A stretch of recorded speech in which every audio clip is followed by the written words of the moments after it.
on this episode of Podigious. I don't know why you came here. A little girl is no use against Digimon. You've been a fool, Zhuqaiomon. Rio, you haven't changed either. You're still as annoying as ever. Shining Digivolution! I just wish you would talk to me, Jerry. I need your password. You can use mine to get on the internet. Podigious.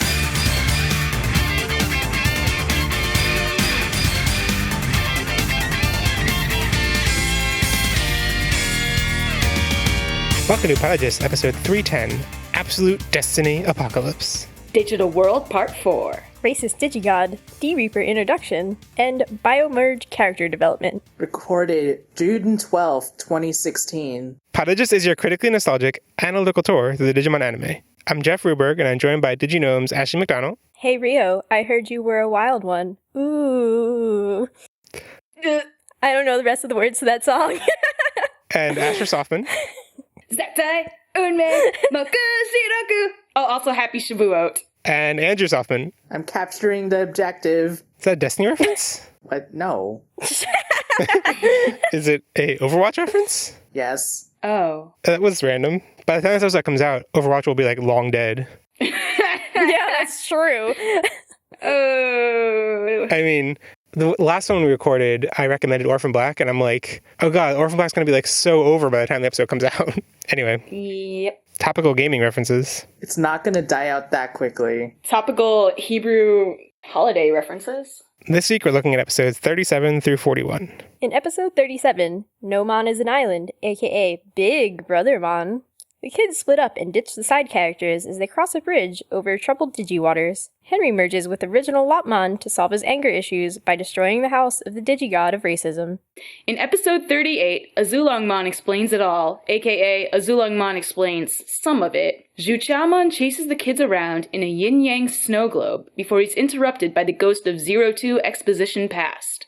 The kids watch a lengthy presidential debate before Takato proves a point by showing off his interracial fusion. The ghost of Exposition Present drops by to fill in some gaps until he lags out. In episode 39, Song of Zhuqaiomon, aka The Tale of Princess Sakuya, the kids get help from the Sovereign to try to save Calumon from a lava lamp. Rika and Rio climb down while the others go spelunking on Azulimon's beard. Rio mourns the loss of his dual disc, and Rika jumps into a pit of death to avoid him, but accidentally fuses into the Shaman King.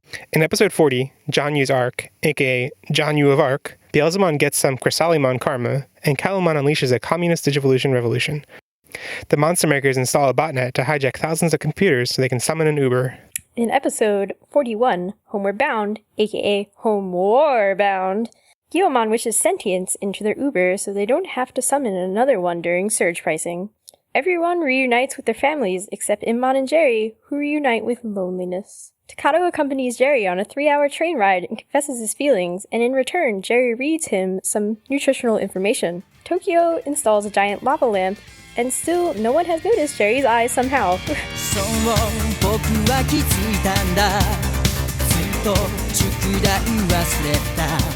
So yeah, that was Digimon. We watched Digimon.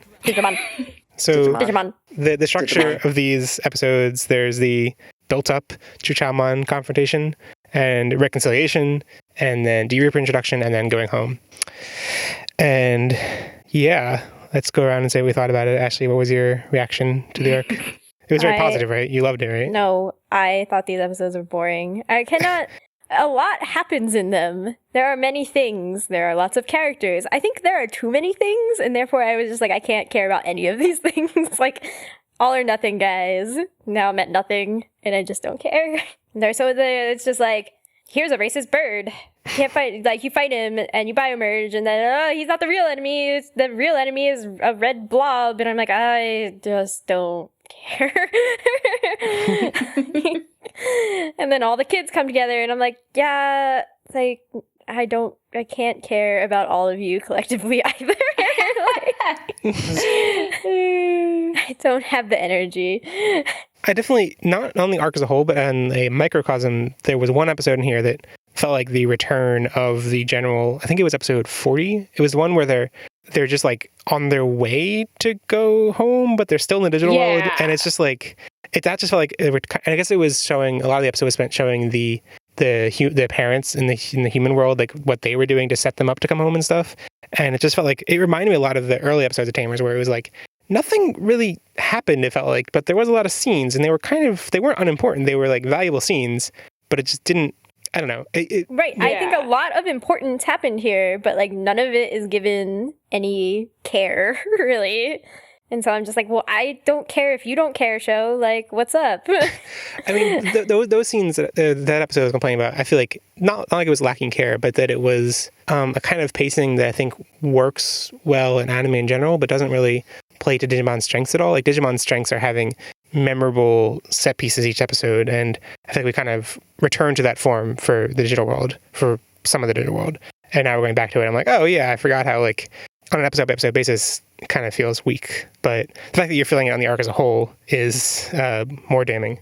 I mean, this just feels like so, like, everybody's character development is just like, okay, I see the seeds of where this came from, but you all took it to some weird extreme. Yeah. And, like, I don't know what's going on here. Yeah. It's just such a letdown after the Biomerge episodes to me, where it's like, okay, yes, I like that type of intense, like, keeping with a few characters, going with them through that, and then this is just like all the characters are doing everything, like everything's happening, and I'm like, I don't know, what am I supposed to care about here? Like, I just don't know. So I don't care about any of it. Okay, wait, so Asher, what was your reaction to the arc? Okay, so I mean, I watched this arc and the last one together all at once. Was that fun for you? That was fun. I ended up going to sleep really late, but wait, Ash, what is really late for you? I'm curious. Well, I don't think I actually went to bed until 1, which is probably like about when you wake up, from what I gather from your sleeping habits. So yeah, I actually didn't like last arc so much. That's cool for you. Right, because I think largely it's because I'm not that into Beazlemon, period. And I don't enjoy, like, the whole thing where, Takato is so angry and blah, blah, blah, blah, blah, and Jerry is sad and, like... It's like a recap. Yeah. I don't like that sort of... if y'all just talked to each other and listened to each other, maybe this wouldn't be so awful. And also, like, I've actually never seen those episodes before, I realized. I haven't seen most of these episodes before. The only one I have any recollection of was the last one and Zhuqaiomon, actually. So it was all very new for me, and I think that contributed to a sort of interest in what was going on in this week's arc. I agree with you about that one episode where it's mostly the parents. I was like, I want the kids home already. Like, why are we doing this? What is this doing? What's the point? And I don't know, like, I actually really enjoyed this arc, probably because I limited what I cared about to very specific things. And I was watching... You just ignored everything else? I kind of did. I didn't care about Zhuqaiomon. I didn't care about Zhuqaiomon. I didn't care about plot. What did you care about? I did care. I'm getting there, Ashley. I did care about... and this was a stupid thing to care about, but because they failed, but I did care about character development in these. I was watching, like, what motivated the Biomerge stuff for Henry and for Rika. And while it was an abrupt shift from where they were to where they had to be to make this happen, and I don't really agree with any of it, but just focusing on that, and the fact that I've never actually seen most of these episodes before made it at least entertaining. Also, like, when Terry-Ron was disappearing, I was like, no! My child! So he should have disappeared so that Jerry could have somebody to... Oh, God, no. Be sad with. No. That's okay. Oh. No, Andrew, what was your reaction? Stuff happened, set up, Lots and lots of setup. So, do you like setup? Not particularly, because I feel like this came out of nowhere-ish. The D Reaper, you mean? Yeah. Okay, we'll get to, that's one of the points I want to bring up is, that's one of my major complaints too. How do you feel, Jeffrey? Overall, I was pretty favorable to these episodes. That's not how you use the word favorable. Overall, I like these episodes. They were definitely sloppy in a lot of ways. The animation was particularly sloppy throughout many of them. They had to save all the animation budget for the Biomerge. I mean, the Biomerge sequences were nice. So that it does kind of make up for the animation. And the animation being terrible, it does provide some funny moments. So like it's valuable in that regard, which is nice. But it also just felt like the writing was pretty sloppy in a couple of different points. Some of them, were in the character development, which we're going to get to a whole segment on. And that's really frustrating because it's just like, that's really important. And I feel like zooming out, I think it's something that's really praised for the season and I remembered it being, especially these Biomerges, that like, it's, a season, almost, I don't know, season, 3/4, 2/3 of a season worth of build up to these like really cathartic moments. And I was like, I'm really let down by these. But also they were just like the plot info dump stuff I really liked, especially how they're able to dump plot in what I thought was an interesting way to convey it. But there were things that just were sloppy about it. There's particularly one major grievance I had, which I'll get into later. I guess we're going to transition now into favorite characters. And on that note, it's just like, I really kind of struggled to find a favorite character because I was like, oh yeah, there were a lot of little moments I liked of various characters, but there was no one character that stood out to me. That's kind of, I feel like, reflects how I thought about the arc. It was like, there are a lot of little things I like about it, but like overall, it was just moving things along. Mm-hmm. Yeah. So Ashley, who's your favorite character? Rika. Because Rika's the only one who does anything cool. And I assume, Ash, you were going to agree? Okay, wait, I would like to say that Takato was kind of close second because of his emotional moment at the very end. That's actually, I'm going completely against type here, and I am going to say Takato. Oh. See? Look at that. Yeah, I thought I don't have a topic, right? So I'll just get into it here a little bit. I don't like I do actually like the way they handled the confession on the train. I don't like that he chose that moment to do it, but yeah, that's not appropriate. Like, no, the thing that makes me I'm very proud of him for this one particular thing, and it's that Jerry told him not to touch her, and he was very careful not to do that after that. And I'm actually pretty proud of him. He's a pretty good 10-year-old boy. What do you say? Like he's a pretty good boy. Like my other favorite is Terriermon. I mean that like he's a very good kid. Mm-hmm. He's such a good boy. He's such a good boy. Good Takato. I'm proud of the way he acted for this arc. Yeah. Not proud of him last arc. Yeah, no. Not much to be proud of there. No. Even in that arc when he's is redeemed narrative-wise, still pretty... It's weird because it's like, oh yeah, he's rewarded with a Digivolution, but he's still doing wrong by Jerry. Like... Yeah. Yeah. It's like, he looks prettier now, and he's doing the same thing. Ashley, did you want to expound on Rika more? I thought it was going to be like a dual Rika pile-on, but instead shifted away from Rika to Takato. Well, I mean, Rika gets the most moments to be like, you know what? I'm gonna save all the people because I am cool like that. Everybody else is like, what? And she's like, no, I got this, guys. It's very true. But Rio also follows her, and she's somewhat endeared to that. I'm like, oh, okay. I'm like, Rio is secretly a big cheese ball. Oh my god. Ugh. I mean, him being a cheese ball is one of the few endearing things about him, I think. I also agree with that. Really? Well, I like that she got to save the day and he had to stand there holding Calumon.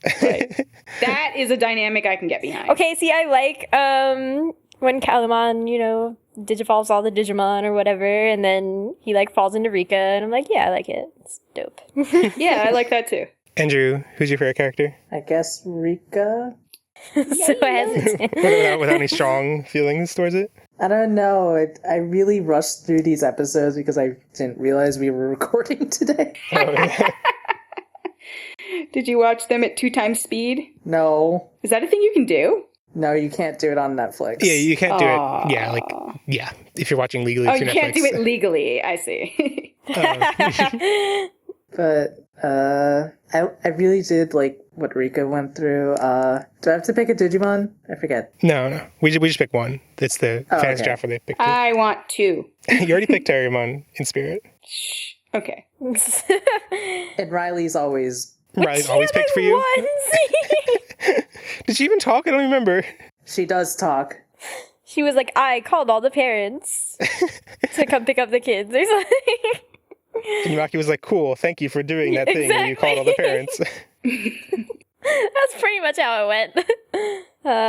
Okay, I would also say in spirit, I might have picked Renamon because I really liked the line that she had with Rika, where Rika's like sympathizing with Jerry, but being like, why? Because she's so sad because Leomon died, and Renamon's like, no, it's because she didn't have the power to stop it. And I was like, ooh, the feels.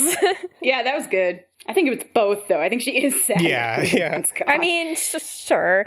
There's a lot in these episodes of, like, people explaining things that they don't know, and I'm just like, no, stop. Like, you don't know. Like, stop being assertive about this thing that you don't know. Like, no one is really privy to Jerry's feelings right now, and you're all... Yeah. So speaking of Jerry's my favorite character in this arc. So it's a little bit of a because that's Jerry. It's a little bit of a problematic pick because it's like, do we even see Jerry in this arc? It's not really Jerry. It's especially unclear at this point, like how much of this personality is her, actual grief and how much is her being possessed. And I guess okay. Some of us don't remember these things. Wait, so we do have some foresight, but I also, Ash, since you don't have much memory of future stuff, I'm curious. To me, I was like, how it's super obvious she's possessed. Her eyes, especially the eyes. The eyes are obvious, and also, like, there was a thingy by her foot, and then suddenly her eyes were messed up. So, like, well, she walked away. Yeah, that was also... There was a thingy by her... There was a piece of D-Reaper by her foot. Yeah, it, like, rolled over to her. Like a little marble. Yeah. That's what I meant by thingy. You should all, like, understand me immediately when I use... I understand you. We're related. You actually understood that? Yes. We're too related. So, like, yes, I am aware, because I also do remember that she has something to do with the D-Reaper, but, like, I don't totally... Yes, she's obviously possessed, but, like, I don't remember what comes of it. Mm-hmm. Yeah, so, yeah, it's... On some level, it's not like I'm picking... I don't know, whatever this entity is I think really effective because first of all, the creepiness is just like spot on. It's just like super terrifying. Yeah.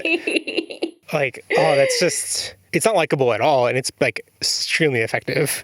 And it also just like is so good about evoking emotion. Like there's so many scenes about Jerry are those quote unquote, the feels. And they're really well done. I think it's especially Jerry's non-presence that makes them so effective. And I was about to say, but it feels like it's like because so many things just happen to Jerry, and it's really the other characters that are making you feel that. Yeah. By Jerry being vacant. Yeah. That's actually the reason I didn't pick Jerry. Why I picked Kato. Yeah, and I guess I like how in picking Jerry, I'm like kind of picking how those things center around her. But I also just really like this as an example of something that I think we've talked about several times, but just like good fantasy storytelling using fantastical exaggeration to good effect. Using something that is not a situation that could ever occur in the real world, that is an extreme exaggeration of something, but that is an extreme exaggeration of something that is relatable and that takes these hyperbolic situations that we can relate to. And, the stakes aren't quite that extreme. We don't have, an existential dread possessing us, but like that is trying to destroy the world. But we do have, vacancy and grief that expressed in similar ways to Jerry, and the plight that the other characters go through trying to help her and trying to relate to her are still, very similar to things that people in the real world go through. And on that level, I really appreciate it. I don't know if you all had favorite episodes, but my favorite episode was episode 41 because of the reunion stuff and Jerry and Itmon's being excluded from that and how effective that was emotionally, but also the train stuff and all of that. Are there any other favorite episodes? Song of Zhuqaiomon. Song of Zhuqaiomon. What? I don't care. I agree that Rika's characterization in it is terrible, but Zhuqaiomon. I still like it, yeah. Huh. It's not a good episode, but it's the one I liked most. Okay? I will agree with Jeff on this one. Hmm. Throughout the Zhuqaiomon episode, there would be moments where I was like, yeah, I'm totally into this. And then there would be other things where I'd be like, I don't understand this at all. And like, this gender is gross. And like, yeah, gender was super gross throughout this. Actually, arc. The first one was the worst offender, honestly. I feel like the gender in this arc isn't so much in the normal ways where it manifests, where it's like subtle, kind of like deep things, or like, deeply, like a knife going deep into your stomach, but you don't really notice there's something. I don't. But it was more just like Kazu saying really shitty things, just being like, "Oh my god, Kazu!" Like, ugh. Yeah, this episode did not, or this arc did not make me viscerally mad like all the other arcs. Because I felt like I was like, okay, Rika's like just taking some control in some weird did a way. lot, and she did a lot in really subtle ways as well as big ways. Because Rika was always there for Jerry. Like, yeah, that's what I like the most. That's what I like the most also. I liked when Jerry, I guess it was before Jerry was possessed, and Rika comes back from Chaos Land or whatever, and Jerry like hugs her and is like, I'm so glad that you're safe. I'm like, yep, Jerry really only cares about Rika. Because Rika's the nicest. And is that one of like the few instances where Jerry is present? In this it arc, felt like it, so, yeah. That's really sweet. Extra level, it's like the cherry on top. So in terms of least favorites, I think we all need to have the argument, who is worse, Rio or Kazu? Kazu. So hard. Kenta. That's true. Kenta really did put a bid in this set of episodes. Yeah. I mean, I wrote down Rio's still the worst, but then like going through my notes, like I had so many points in my notes where I was like, Kazu. I definitely had way more moments of Kazu. Why'd you say this? You didn't have to say this. Right, like it's like Rio's existence is still frustrating, but like everything Kazu says is exactly. But he didn't do anything bad this arc. Yeah, he's not doing things particularly bad, but he still exists, which is frustrating. I mean, the worst thing with Rio that I didn't like was actually in the Song of Zhuqaiomon when he follows her and then uses Avenging Knight or whatever as the card, and I was like, real subtle show, real subtle. Chivalry is not dead, apparently. Also, that whole plot of throw 2 little sticks into rocks and it will stop all the rocks from falling down is so BS. Oh, I actually found that more believable. I was expecting something more ridiculous, and I was like, that's actually kind of believable. It's believable, but it should have been more than 2. Yeah, like, if it was more than 2, I would have believed that. No, because I assumed the way it was working was, like, it wasn't like all the rocks were caught. It was that, like, you get, like, big chunks that kind of block the initial flow, and then, like, more piles. Like, sure, but you need, like, those 2 things are not going to be able to hold that amount of rocks. Yeah. And they slipped through. I don't know. I was much more frustrated by like when the D-Reaper globs started going through it. Like they did not. It was like instead of them deleting things like they normally did, they were like bubbling up, and I was like, "What? Like this isn't how this mechanic was introduced." Yeah. Any other least favorites? I feel like this was one of the overall the weaker arcs that we watched recently.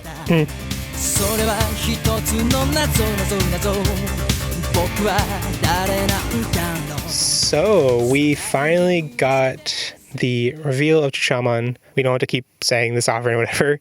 And also, this is a moment I've been expecting for a while, looking forward to, because I'm pretty sure in our episode 1, way back when we talked about our highlights and our favorite characters and stuff, before we rewatched everything, the Dave was really stood out to me as being really interesting characters because they were villains, but they were sympathetic and they had a good cause, even though they were villains. And actually rewatching the season has been one of the biggest disappointments because they have not felt that way at all. And so I was really looking forward to how the reveal was handled of their, I guess, what I expected to be their, logical, good intents. And, I'm pretty disappointed. I mean, as we got, as we were a couple episodes into the Davis arc, I was like, okay, I can see this is not going to live up to what I expected. So I'm not like extremely bent up by this now. I kind of expected it. But yeah, I mean, but I also wanted to, so Zhuqaiomon in brief is just not very sympathetic. It's not like he had a very noble cause and was just a little misguided. It's not like, I can't think of good examples, but like, the only examples that come to mind right now are, can't remember the names. The two primary antagonists of Golden Sun, the first game, who I later revealed to, actually have a pretty logical and eventually good goal. Like, it's not like, oh, they're just bad and they're confused and that's why they're being bad. Like, kind of like Biomerge or whatever. They're the person who worked for Alex? The two, yeah. Minardi and Satros. What's the dude's name? What? Satros and Minardi. Yeah, Satros. Yeah. Like, I don't want to spoil. I guess I've already spoiled it by saying they're sympathetic, but I think if you haven't played Golden Sun, maybe that'll convince you to play it, and you should definitely go play it. 15 years old. So, it's such a good game. But anyway, so spoiler alert if you want to skip ahead a minute if you want to go play it, but you should go play it anyway. They are the goal that they are fighting for. You're fighting against them at the first game, and then you realize you're the ones that are wrong. Like what they're fighting for is actually the correct thing, and that they're still more violent. I forget exactly how it plays out, but they are still, they're completely the good guys. Like they still were being too violent. They were being a little oppressive, as I recall. But what they're fighting for was good, and they were, just kind of, there was a mix of being framed as bad guys unjustly, and also being a little themselves not being the greatest people. Whereas Zhuqaiomon and the Devas are really just, what they are fighting for is not good. They are a very direct analogy for racism. It's not I don't even know if calling it an analogy or metaphor is even accurate, because it's just literal. We are Digimon. We will fight only Digimon. We will not accept help from humans. Humans must get out of here.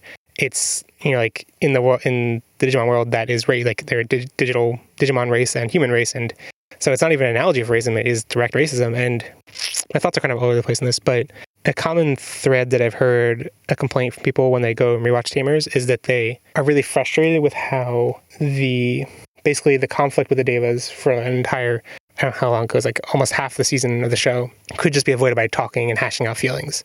And, eventually they reconcile with Zhuqaiomon, so, couldn't all that just been avoided? There would have been so much, not only, bloodshed loss, or they would have avoided so much bloodshed, but also just, I think they're just frustrated that half the show is devoted to this thing that is eventually pointless, and it's a waste of the viewer's time. And after getting to this point, I feel I strongly disagree with that. I mean, to some degree, yes, they do eventually reconcile with Zhuqaiomon and get him to come along to their cause and not completely begrudge them, not violently attack them. But his methods are still wrong. It's still, even though they eventually kind of redeem him, the methods that he was using, the methods that the Devas are using, is still very much wrong. I'm constantly reminded of the episode with Indramon and Impmon, and that's when Henry first learns that the mythology the Devas are based on are supposed to be good characters in the mythology, and he's like, well, now I'm confused. Are the Devas good or bad?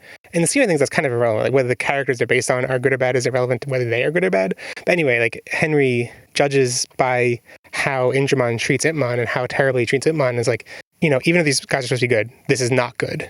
I will not stand by this. I will have to fight against this. And yeah, I think that's plays out with most of the Devas except for Calumon. And it's they are, I think, kind of irredeemable in the end. And I guess to some degree, they're just following Zhuqaimon's orders, and Zhuqaiomon is really the one who is just full out racist that should be kind of vilified. But I don't know. There are definitely lots of points in this where Zhuqaiomon is clouding his judgment in a way that I thought was very realistic. Zhuqaiomon saying we don't need humans in the coming battle, which he's in the middle of complaining about how desperate they are, and he's like, no, but we don't need humans. That's the one thing we cannot abide by, or how everything the humans touch is an abomination and all this stuff. That's just, it almost, to a certain point, I feel it's a little bit unbelievable. Mm-hmm. It seems like it's too extreme. But then I think about how that is not that far removed from reality. It's not that far removed from discourse about Muslims in our country, or it's kind of gross in a realistic way. And yeah, I really like Zhuqaiomon coming in and just being Zhuqaiomon, you're senseless vendetta. He just kind of shoots him down. It's Zhuqaiomon, we're not all this racist. This guy is just out in the deep end, and we kind of have to put up with him, but none of us get along with his silliness. Of course, it's silliness that is caused the death of Jerry's best friend. It's not oh haha, but it has real consequences, just like racism in real life has real consequences. Sure. I'm struggling with the fact that all the Devas died, and 11 of the 12. I mean, it doesn't do anything. Sure, it doesn't do anything to the reason that they're so disappointing is that it's like, okay, you meet finally the person who's ordering them around, and just like the resolution of this is like so whatever, and like you don't care about them, and like the only one you interact, like you even remember is Laplan because she's still alive. It's just kind of like, okay, like they all died for this guy. Like it doesn't. Like, you're saying, like, oh, he's the only one who's super racist, but I don't think that's true. Like, I think the Devas were also, okay. Yeah, I think I agree. There are definitely many points where a couple of them in particular were pretty racist in their views. I definitely think I trickled down to them, too. But so are you saying that, like, it does feel kind of like a waste, or, like, there was no point to them? I mean, yeah. Like, there's no point to them. But I feel like that's, like, if you have any kind of you go, beat the lower ranks to get to the big bad, like, that doesn't make the ones you fought the lower rank, be worthless or pointless. Well, one thing I was thinking about was that it actually seemed super anticlimactic to have Henry be the one to sort of defeat him for, like, a second. Because that means that this big bad that was built up as, like, the one that everyone's going to have to fight was beat by just one of them. And that means he wasn't that great after all. Right. And then they kind of undercut that by then being like, okay, I don't know why you thought that I was dead. Like, I am still around. But then, like, they never actually try to fight, 3-on-1 or anything. Right. Which is annoying, actually, because it's like they had to get Renamon out of the way by making her responsible for the bubble thing. It's, like, so annoying. And, I mean, looking at from a bird's eye perspective or from zoomed out really far, that fight between Mega Gargamon and Zhuqaiomon is kind of what I remembered. Like, is the climactic battle I remembered, not really the, like, them running away from Zhuqaiomon and Azulaemon interfering. Like, I did kind of have this recollection. I think I must have remembered that, like, didn't actually defeat him because, it was, like, god level. Like, it would have made sense for which is one of the Mega Digimon, partner Digimon, to, like, as soon as they first digivolved, to beat the god. But that was kind of remembered that, like, they digivolved to Mega and then defeat him. And, I think that's... I guess they probably, like, I mean, even Zhuqaiamon's, the cause for Digivolution was pretty much a letdown. It was like Digivolve to Mega to kind of stop the flow of the thing for a bit, and then it didn't work that much. I think they just had a problem of not really having good things for them to go up against. Like, Calumon, the cause for Calumon was really strong. And then the other ones are just, it must have been really hard to plot around that, because they didn't have other things to play. They didn't have other villains to, like, pieces on the chessboard to use. Right. And, like, I sort of justified the Rika thing to myself by, like, she got to go up against the big bad. But she didn't get to have a cool fight like the other two did, which, is disappointing. Yeah. She got an attack. I mean, this to me still really solidifies that Henry is the second out of the three. Yeah, except he's also the most forgettable still, even with this even with this battle against Zhuqaiomon. Sure, but I think the show wants him to be second. Like, even with my, only the people who have metal on them get CGI thing, like, then Zhuqaiomon should have been CGI, and she wasn't. Wait, does she have metal? Isn't her, her chest plate is metal. Oh, okay. Yeah, I mean, even the order they reveal is, like, I mean, Rika's always been last, right? I mean, in both Champion Evolution, Ultimate Evolution, and Mega Evolution, like, it's a very consistent pattern at this point. I guess Champion, it wasn't, like, Henry and Takato switched places, right? Other than that, it's been a consistent pattern. It's been Takato, then Henry, then Rika. Yep. And, I think that's, like, the marketing and the kind of planning on the show assumed that Henry would be the better one to put there, and then in the scheme of things, everyone remembers Rika better, so... Because she's better. Yeah. Yeah, because Henry is forgettable, but, like... I mean, Henry's still interesting. Henry's still good. Not like to diss Henry too much, but Rika's still the best. I mean, I like Henry, except for this arc, but... like, he's not memorable.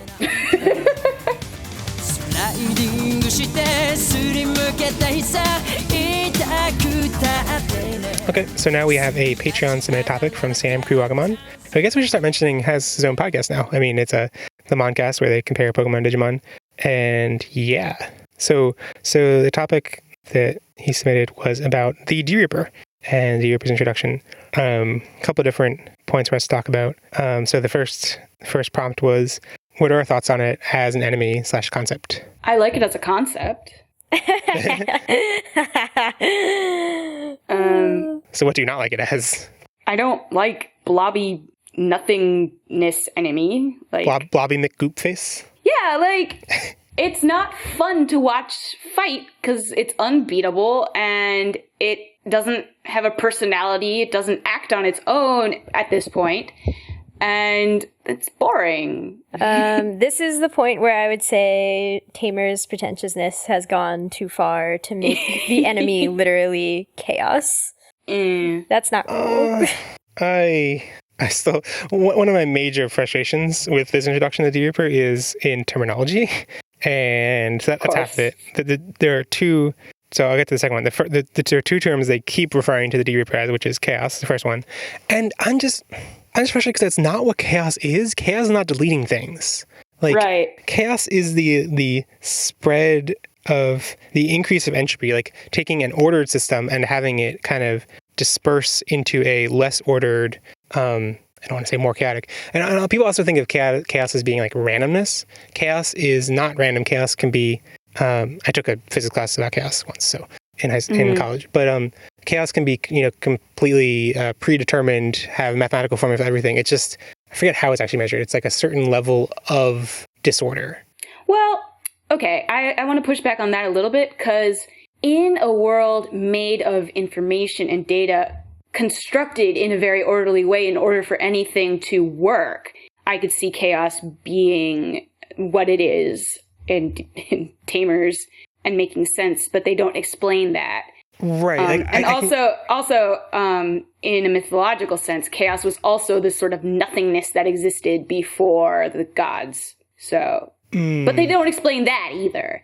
And they haven't brought up Greek mythology before. So I also don't like that it's called chaos. That's a good point. I shouldn't be being confined strictly to a scientific definition, because there are other definitions before the scientific one. And I also agree that deletion would make sense as a chaotic concept if it's you take ordered data and it becomes disordered. It becomes all the ones and zeros get dispersed or set to random values. That is a form of chaos, and it is that would manifest through deletion. But it just feels like that was a leap that wasn't made to get to that point. Exactly. Yeah. And I think it's just it frustrates me because it's just a word that sounds dangerous. It's just ooh, chaos. It just sounds epic and threatening. And so when they use it, I was chaos control. We got a Calumon. Yeah. What? Zhuqaiomon. Yeah, thanks. Okay. But yeah, it just feels like a buzzword. It's you're just saying a word that sounds. I guess chaos. A lot of the ways people refer to chaos feels like a buzzwordy. I'm oh, stop saying it. The other term though they use, which is just the true enemy. Oh my god! It's the kind of the phrasing they first started using. This makes total sense when you're in the context of talking about how Zhuqaiomon is the enemy, and then you start saying the true enemy, or you're talking to Zhuqaiomon and he thinks of the humans as the enemy, and you say no, the true enemy. It makes sense to use the terminology there. Okay. But then they keep using it in every I guess when the problem with that is that it belittles if Zhuqaiomon is a raging racist, then it belittles well, actually there's a deeper, it's not the racists who are the problem, it's this deeper issue. It just, I don't know, it just No, belittles. I don't think it belittles anything at all. I think racist will be we are trying to solve the real problems that, for example, America is facing, and we will do that by excluding Islamic people from entering the country. And they'll still be this is the real problem that we are facing. This is the true enemy. And they're still I don't want to make it about today's tragedy, but so there are still real issues that everyone agrees on being a problem, that people think of different ways to solve the problem. So them all having the same true enemy. Yes, I agree. Right, so what is belittle? I don't understand. Because it's not, it's just a made up, it's a chaos, what? It's not, I mean, I think it's the kind of thing, so in its initial concept, I think, and we should probably explain that it was created by the Monster Makers / Wild Bunch in their initial program as a program to, depending on the dub or the sub, control I think in the dub they say that it's to control things that evolve outside their parameters. And in the Japanese version, they say to delete useless data, to clean up things. And those are both things that I think they make sense you're setting up a simplistic virtual world. And when you're not thinking of data as having sentience, as being logical, you should delete it and clean it up and stuff. that I think makes sense when you add sentience to it. What does it mean to have a program that deletes unnecessary data? Like I don't find it made up in that. I feel like it's a logical progression of, take digital concepts, add sentience to it. Sure. I struggle with the, in the analogy of Zhuqaiomon is a racist, the analogy does not hold up to me when it's the thing that they are fighting against is a thing that they created, but is also just portrayed as chaos. That's like being in the racist analogy. That's our true enemy is death. That's not a thing that you can fight against. Actually, yes, it is. Okay, saying our true enemy is death, no, but what if our true enemy is cancer? Our true enemy is depression, not depression, economic depression. Our true enemy No, because those are things that only affect very certain amounts of people. This is a thing that is this affects everybody. If you can get deleted at any time and everything's going to get deleted. I just don't think these are as far removed as you think. If America were at war with country A, there would be racists who are in order to save our country from country A, anyone from country A could come and kill people from our country. We need to exclude certain, that's a thing that happens in wartime. And, even though the fact that it's an omnipresent danger does not negate that. But if chaos does not have sentience, then it's not analogous. No, the point, it's not like his racism is fueled by the motivation of the greater threat. The racism is fueled by differing approaches to solve that threat. So they all agree that the thing is bad. They have differing philosophies and that evokes different levels of racism and values of other people in how they deal with it. The fact that it doesn't have motivation doesn't change that. I feel like we are saying different things, and I'm just going to drop this now. Oh yeah, but anyway, the original point, just the true enemy, that name, they just they keep referring to that name in context that just sounds so hokey and poorly written. I was just I don't have as much problems with this name. Did anyone else? Am I the only one? It's a little corny, but this is Digimon, and quite frankly, this is about what I expect from the Digi-Destined and the Chosen Children and the eighth child, and I'm okay with it. Interesting. The next topic of discussion is whether it fits the story well, and I have some major gripes with this. I wonder if anyone else does. I don't actually have many thoughts on the D-Reaper yet, since we haven't seen its true form. The true enemy has not revealed its true self yet. Ugh. Right? Does it need Chaos Emeralds? Yes. Oh no. It took you that long to get what we were talking about. So I don't have, I'm not talking mainly about does it fit Tamers? Because we haven't seen enough to know that.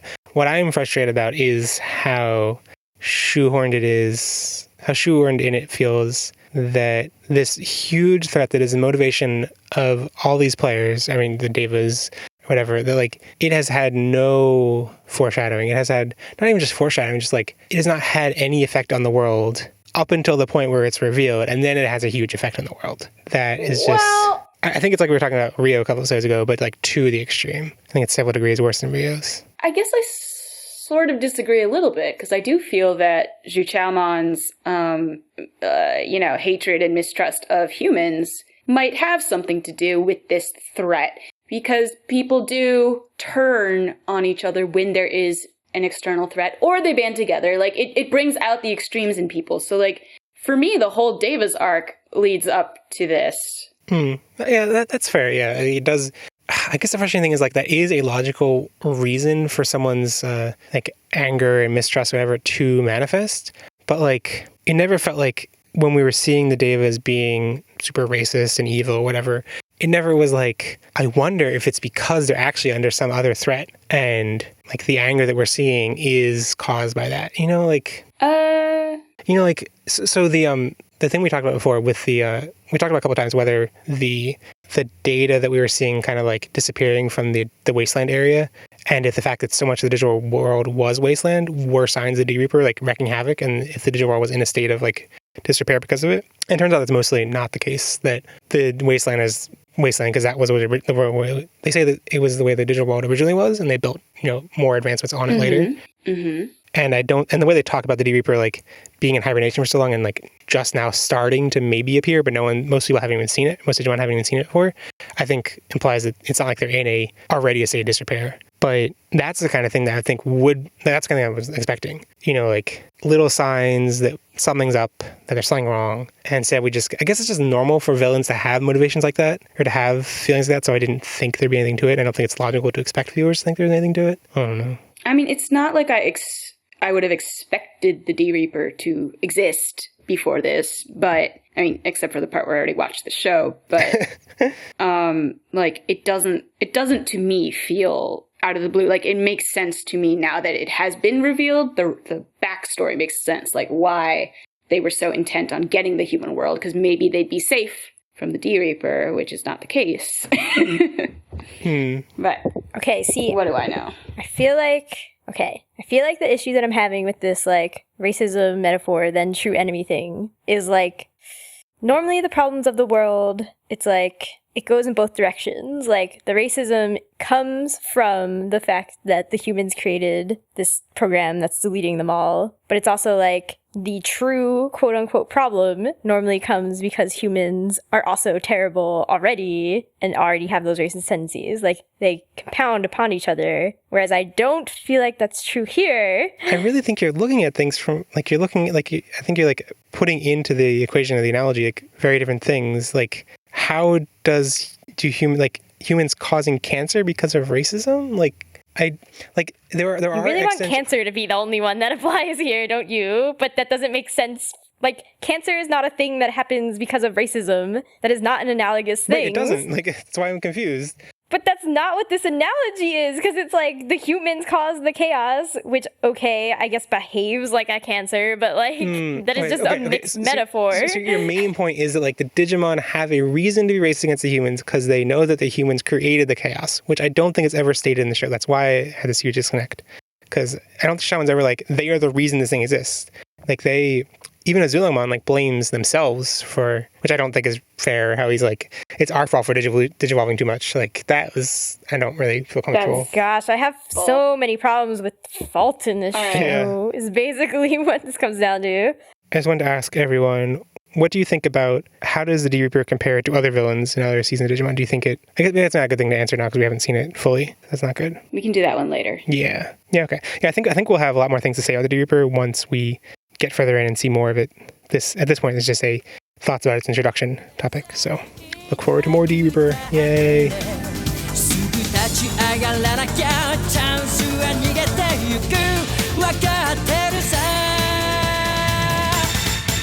I thought it'd be good for us to talk about the character development, the character arcs that happen as a result and that cause the Biomerge dissolutions in this arc. I was hoping they'd be a pretty important part of the series, but I think we're all pretty let down. Yeah. So I thought we should start with Henry. He is first in sequence of episodes. Oh my god! I'm sorry. Okay, Asher. All right. Angry at Henry or at Henry and at the writers. Angry. Okay. So the first point I wrote down, talking point, is Henry's instinct to keep Susie away from harm wrong, or is it just his execution and how he does it? It's how he does it. She's 4. She doesn't belong there. She's not 4. Whatever. 7, she's apparently 7. Whatever. Is that 7 in the dub and 4 in Japanese? Or? I don't know. She's little and she doesn't belong there. And she should go home. And like, I understand his frustration and it's very real and he shouldn't get rewarded for it. Yeah, I guess that is part of the frustration. I feel like, okay, so there are two things: is like Henry's, like his instinct and his execution, and what the show portrays is that his instinct is bad and his execution is bad. Because like by the end of the show, like by the end of the episode, Susie is there, and like, okay, it's actually fine that she's there. It's not fine that she's there. Right. God. So like, what we think the right answer is that his execution was wrong, which I guess the show at least agrees with. But also that we think that the instinct is wrong too, and the show is like saying, no, it's okay that she's there. And we're like, no. But I also feel like it's like at a zoomed out level where it's like, even the main kids shouldn't be there. The main kids shouldn't have left without telling their parents what's going on fully. And like, yes, they are still, like, I forget what they are, 10 or 12, depending on the version. and like should really not be on their own in general, but also in a foreign dangerous place landscape where like who even knows if they can be digitized and like rematerialized as real things, or like maybe they've killed themselves by putting themselves into a computer. Like that's a possibility. And so yeah, it's a little frustrating because I'm like, this is not logical for anyone to be here. So I can totally understand why it's not logical for Susie to be there, but like it doesn't think there's that much of a gap between Susie and the other kids almost. I don't know. I guess there is. It feels like there is a big gap between Susie and the kids, though, because of the way the kids are portrayed. Yeah. And the way Susie's portrayed. True. I like how the Diginomes kind of mess with Henry, though. That he's like, no, Susie, stay there. And the Diginome's like, no, we're going to bring her. And I'm like, I guess I don't appreciate how she shouldn't really be there, but like, I like how the Diginome's just messing with him. The Diginomes are trolls, man. Let me tell you. Wishes are trolls. Wishing is trolling. Yeah, it really is, though. Okay. I appreciated that the arc of him pushing Terriermon because of how dire things are with Susie's presence and with a death having just happened. I appreciate how logical that felt. Mm-hmm. What I actually appreciated about that was he didn't really push Terriermon. He just said a thing, and Terriermon was like, I'm going along with this. Mm-hmm. Terriermon had complete agency. This episode made me really convinced that Henry is the Matt. Henry's what? Henry's the Matt. Yeah, because, being overprotective over Susie, I don't know. And then Terriermon going along with it just because is like Gabumon just being like, yeah, I'll just fight Agumon. I'll pretend that he's not my friend. Except Terriermon really does love Susie, like, on his own. True. And also, like, if Henry had realized, like, Terriermon hid his injury from Henry. Like, if Henry had known, he would not have done that. I suppose. Henry's a wuss. He wouldn't have done it. Well, there was a line actually where Henry said, I knew what was going on, and I chose to ignore it. Well, I think he said he didn't realize that Terriermon was that badly hurt. He knew he was badly hurt, but not, like, to the point of fizzling out of existence. Yeah. It's also just... Henry's whole thing is that he doesn't want to fight, so it was weird. But now he's cool with it. He's like, yeah, okay. I mean, we've had the development that, like, he fights when there's something to fight for, when there's somebody to protect. Like, that's his thing, is protecting people. And, like, yeah, okay, he's protecting Susie, but he was also really mean to Susie, so I'm not happy with him. But I actually felt the most, well, this is going to make me sound like a terrible person, but I felt like the most like him in that moment. Well, that's because you're terrible. No, I love you, Ashley. No. I didn't like that he pushed her down. I couldn't tell if he hit her or not. That's true. There was that ambiguous moment. No, but even that, I'm like, when I get too riled up and I'm like, I'm just trying to do the right thing. Why are you making me mad about it? Yeah. It's just like, I understand it, and I also don't like it. Yeah, don't do fair. that. Don't be Henry. Don't be Henry, children. Well, normally being Henry would be okay. You'd be boring, but... No! Don't emulate that particular moment. Yeah. Be Rika. I'm also not really a fan of how the thing like triggers his connection to Terriermon and their biomerge is that he realizes what's going on or realizes what he's been doing. He's like, oh no, I'm the worst. And then Terriermon be like, no, you're not the worst. You're still good. And it's that's what makes them part of me just it feels cliche. Yeah, that could have been better. But it could have been, they both love Susie. It would have been easy. Been so easy. Bad writing for my green characters. That's what Asher's truly mad about. It's truly what I am angry about. I think it's not the cliche nature of it that bothers me. I think it's that it feels too close to home. I don't know, it's not even. I also just feel like it's not compelling in any way. It's not interesting. I also don't think it's a good relationship moment. It's not like that's not the foundation of a really strong relationship. That's the foundation of a really minor, feeling better in the moment kind of thing. And not really and now we're totally in sync. It's we both feel a little bit better right now. Speaking of disappointing, someone else would finish that sentence. Rika? Oh, Rika? Yeah, Rika.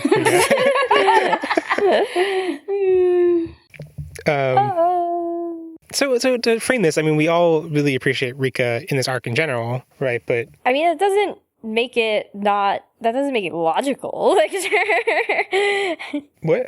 I'm saying the opposite. We all appreciate Rika in general, but I was gonna say that I think that her actions in her episode in the Zhuqaiomon Biomerge episode are just completely illogical, and like I didn't even know what they were trying to do with their character development. Like it's like it was all over the place in order to give her something to Biomerge over. Yeah. I mean, it felt like, it made sense to me on a level that's like, she is the closest to Jerry. She has picked up on that Jerry's problem is somehow with destiny. She has a conversation with Renamon and then just like completely is like, well, if I control my own destiny, then let's not run away from the big chaos thing that we don't know how to fight and can delete me in 5 seconds. And I'm like, what?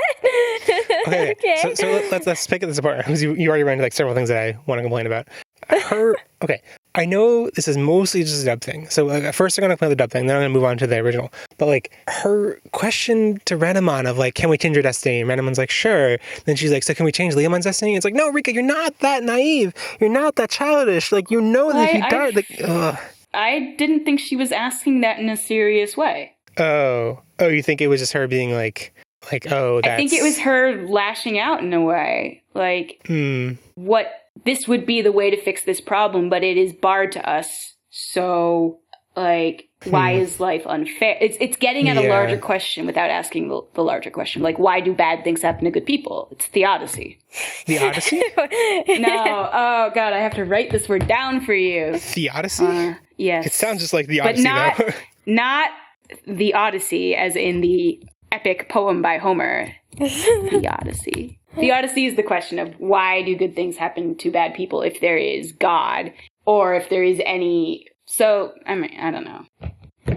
We don't have to get into spirituality at this point, but it's that idea of why do bad things happen to good people? Why is there suffering? But I mean, the Theo in there implies God. Right. I'll buy that interpretation. I'm curious to hear if listeners want to write in if they thought it was that or if they thought it was Rika seriously asking that.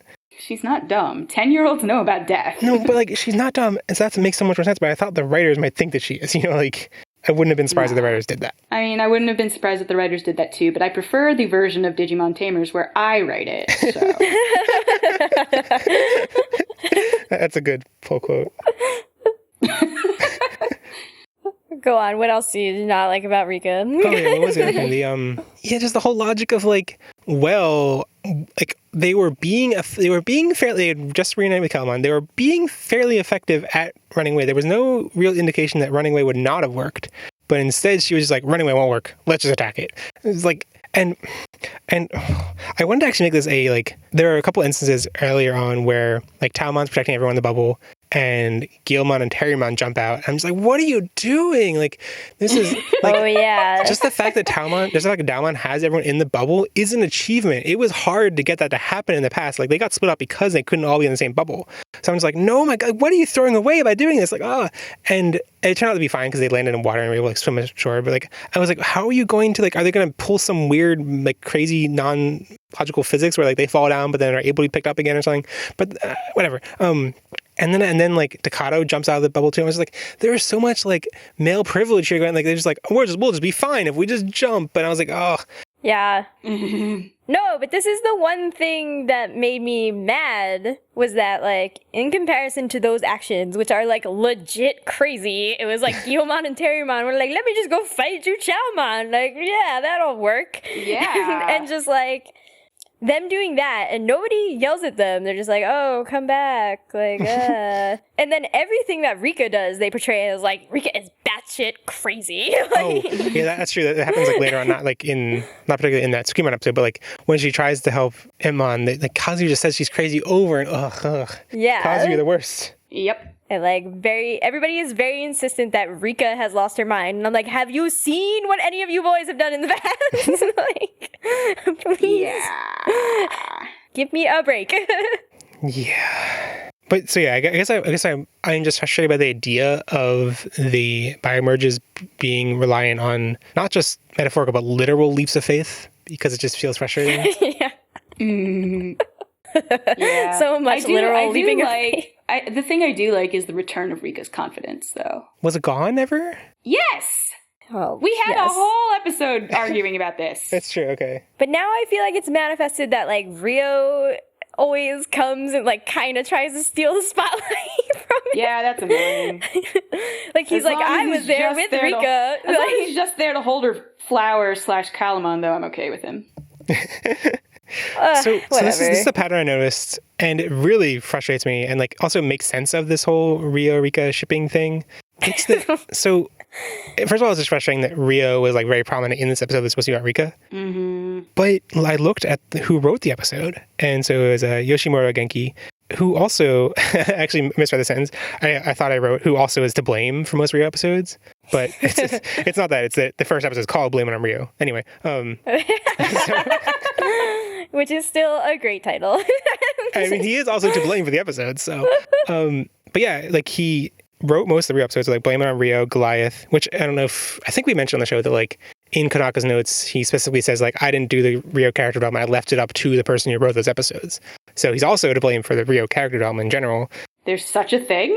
There's such a Supposedly.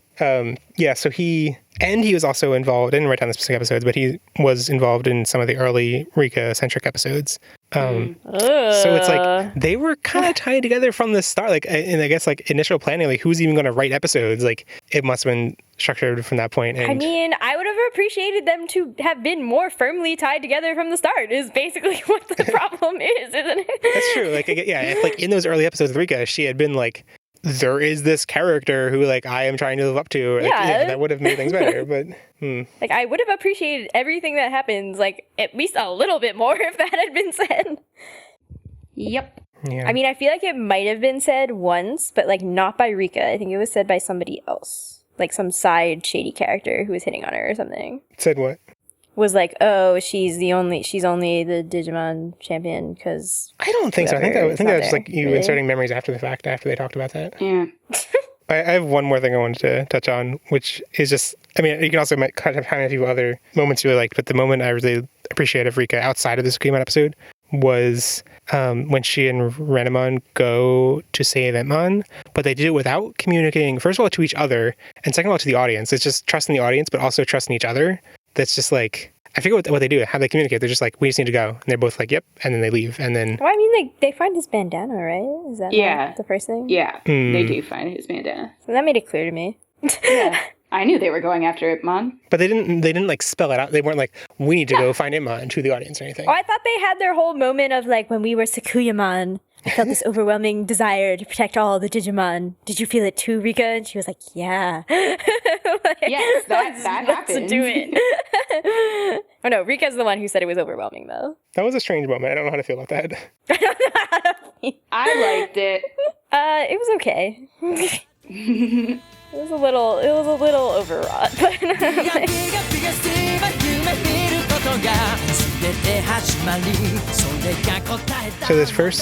So now we're gonna watch FoxKids commercials. One of these is not FoxKids though. What? Oh my god! I think we watched one before they went FoxKids, but is one of them a Jetix commercial? Yeah, I was about to say, is it Jetix? No. It's like for a toy, so it's not for the anime. Yeah, so the first one is for episodes 36 and 37. So there's gonna be some repeat of the Biomerge stuff, but they aired together. So here we go. Today on Fox Kids, it's the ultimate showdown between the Tamers and the Terror. The battle Tamers and the Terror. Biomerge versus Calumon in their final fight. It's an Calumon? that the ending will leave you breathless. Heat up when the Tamers face the deadliest Deva of all. Ready to rumble, they take him on his home turf. Big mistake. Who will step up to save wow, the this takes team? out the tension Find of out who's today gonna win with the two all-episodes of Digimon starting after Power Rangers Wild Force only on Fox Kids. Hi, Wargramon, you still there? Oh yeah, I was gonna say maybe they didn't show like Guilmon at all, but no, they did. Yeah. No, they totally did. He's totally fine. I mean, to be fair though, they did beat Biomerge without murdering. Like Biomerge's still around. That's true. You don't know whether Biomerge is gonna be dead. Yeah, but also like losing doesn't mean that they're not in the next episode. So yeah, that was something. Yeah, I guess Ash, we would do. I think we did watch for 309 the Galantmon thing. That's your first time hearing it. Galantmon. Yeah. Galantmon. That was my first time. Okay, so this next commercial is for episode 39. I couldn't find one for episode 38. which I don't know what's up with that. Which one was 38? 38 was the one where they just have like the presidential debate and the kids watch. Zhuqaiomon explains it all. Yeah. Sounds boring. Maybe that's why they didn't give it a commercial. I'm sure it had a commercial like that just wasn't saved. Like they couldn't have like not aired a commercial that week. There's a weird thing. I think this is the last 36 and 37 together, which were the last of last episode and the first of this time, were the last time that the episodes were aired in 2 chunks. So these were actually aired week to week. So interesting. Anyway, okay, here's the next one. So 39. Next Saturday on Fox Kids, from the pit it rises. The ultimate force, the weapon supreme. Its goal, destruction. Chaos. Who can oppose it? Chaos. Who can stop it? Chaos. What is happening? Who can oppose it? Wait. So could everyone hear the like chaos, like the reverberation like of like that happened? Wait, can we try that? Actually. So like as soon as I say like when I finish the k sound, you say the k sound, okay? So like I'll try. Okay, chaos. No, way too late. I don't think Skype lag is gonna let you guys do this. No. I can do it in post. What if we all just say? Do it in post. Can we all just say chaos dramatically? Or you and Ashley could share a microphone for a second. No. Let's all just say chaos dramatically. Okay. Chaos. I'll make some cool effects with that. Chaos. Chaos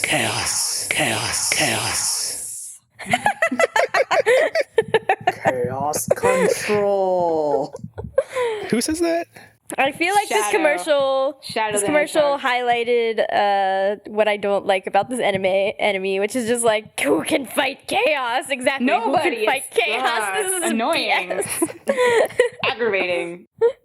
So the next one is for episode 40, which was that was the boring one. That was one where they're just like going back to the flag for most of it, or like deciding to go back to the flag. Yes. Yeah. Okay. I totally forgot. I watched the trailer a couple hours ago, so I can't forget what it even is. Next Saturday on Fox Kids, the digital world's about to explode. The Tamers are stranded, and time's up. Who will save the team? Music's hot. What's possessing Jerry? Will the fate of 2 worlds depend on? Well, the show. We find that out. Spoilers. Tag your spoilers. Super spoilery. It also just like that's not answered in the episode. Like. Yeah. It's introduced. Exactly. Like, I think it also is the first episode where she even starts doing the puppet talking thing. So like it's like, yeah, they introduce the fact that she's possessed or there are signs of her possession and just spoil it. Like, wow. Way to go, commercial. It could have been like, why is Jerry being so creepy? Like, yeah, really.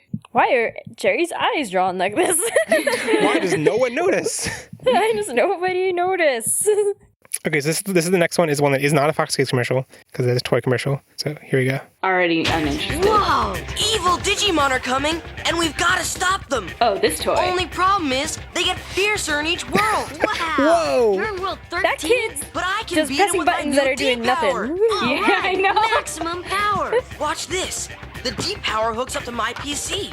Oh boy. I remember That's that. I can train my I think I Digimon have and take that them on the digital internet though. to battle Yeah. my friends all over We the never got world. it to work. There, This dude. never worked. The new D-Power Digivice, each sold separately. Batteries not included. Need pair permission. Oh, that's the version. So I paused it on the last image. It shows the stuff you get with it, which is the D-Power, the disc, the connector cable, and a card, I guess, like a card to swipe. Yeah. But like when I struggled for like years to find my parents' house my D-Power Digivice. I can't find it, but I can find that connector cable, that blue connector cable. I'm like, I definitely had this. This is definitely from the Digivice. Mm-hmm. No We Digivice still in sight have though. them. So the thing that frustrates you is a very personal thing, and not the fact that CD doesn't work. Did it not work at all? I don't know. We never got it to work. Oh. I probably don't think computer's we fault. managed to figure it out, like how to connect to the internet or whatever it was supposed to do. Like it just never worked. Now that I think about it, I do remember having lots of trouble with it. I think I did eventually get it to work like once, and then I spent like months trying to find that toy. Like we went to like every Target in sight, or I mean, I don't know it was Target at the time, but like I remember like traveling a bunch, like going to Florida and Maine and stuff with my mom, and like every time we would like pass a big store like a Target, we'd be like, okay, we need to go and see if they have it, and none of them had it. I don't understand like how people got these toys if like we went to so many places and struggled for so long to get it. We got it at Yeah, we got the it at Toys R Us. in New York. Yeah, the big one. Actually, that's how we got all the Digimon Digivices. Maybe I couldn't find any Digivice or Digimon toys in Florida because you guys took them all. We didn't get it in Florida. I'm sure you got other Digivice toys there. I don't know. Digimon's notoriously hard to find when they're in stores. I mean, it makes sense now and like Fusion era and stuff. Like, I'm surprised. I guess Tamers was like, they were starting to decline at that point, popularity. Well, actually, Fusion was pretty easy to find. It sold horribly. Surprised people stocked it then. No, but like I could never find the Data Squad toys. Okay, so this next one, I wrote down question. Oh, right, now I remember what this is. Okay, yeah, this one is interesting. This one is something. Definitely something.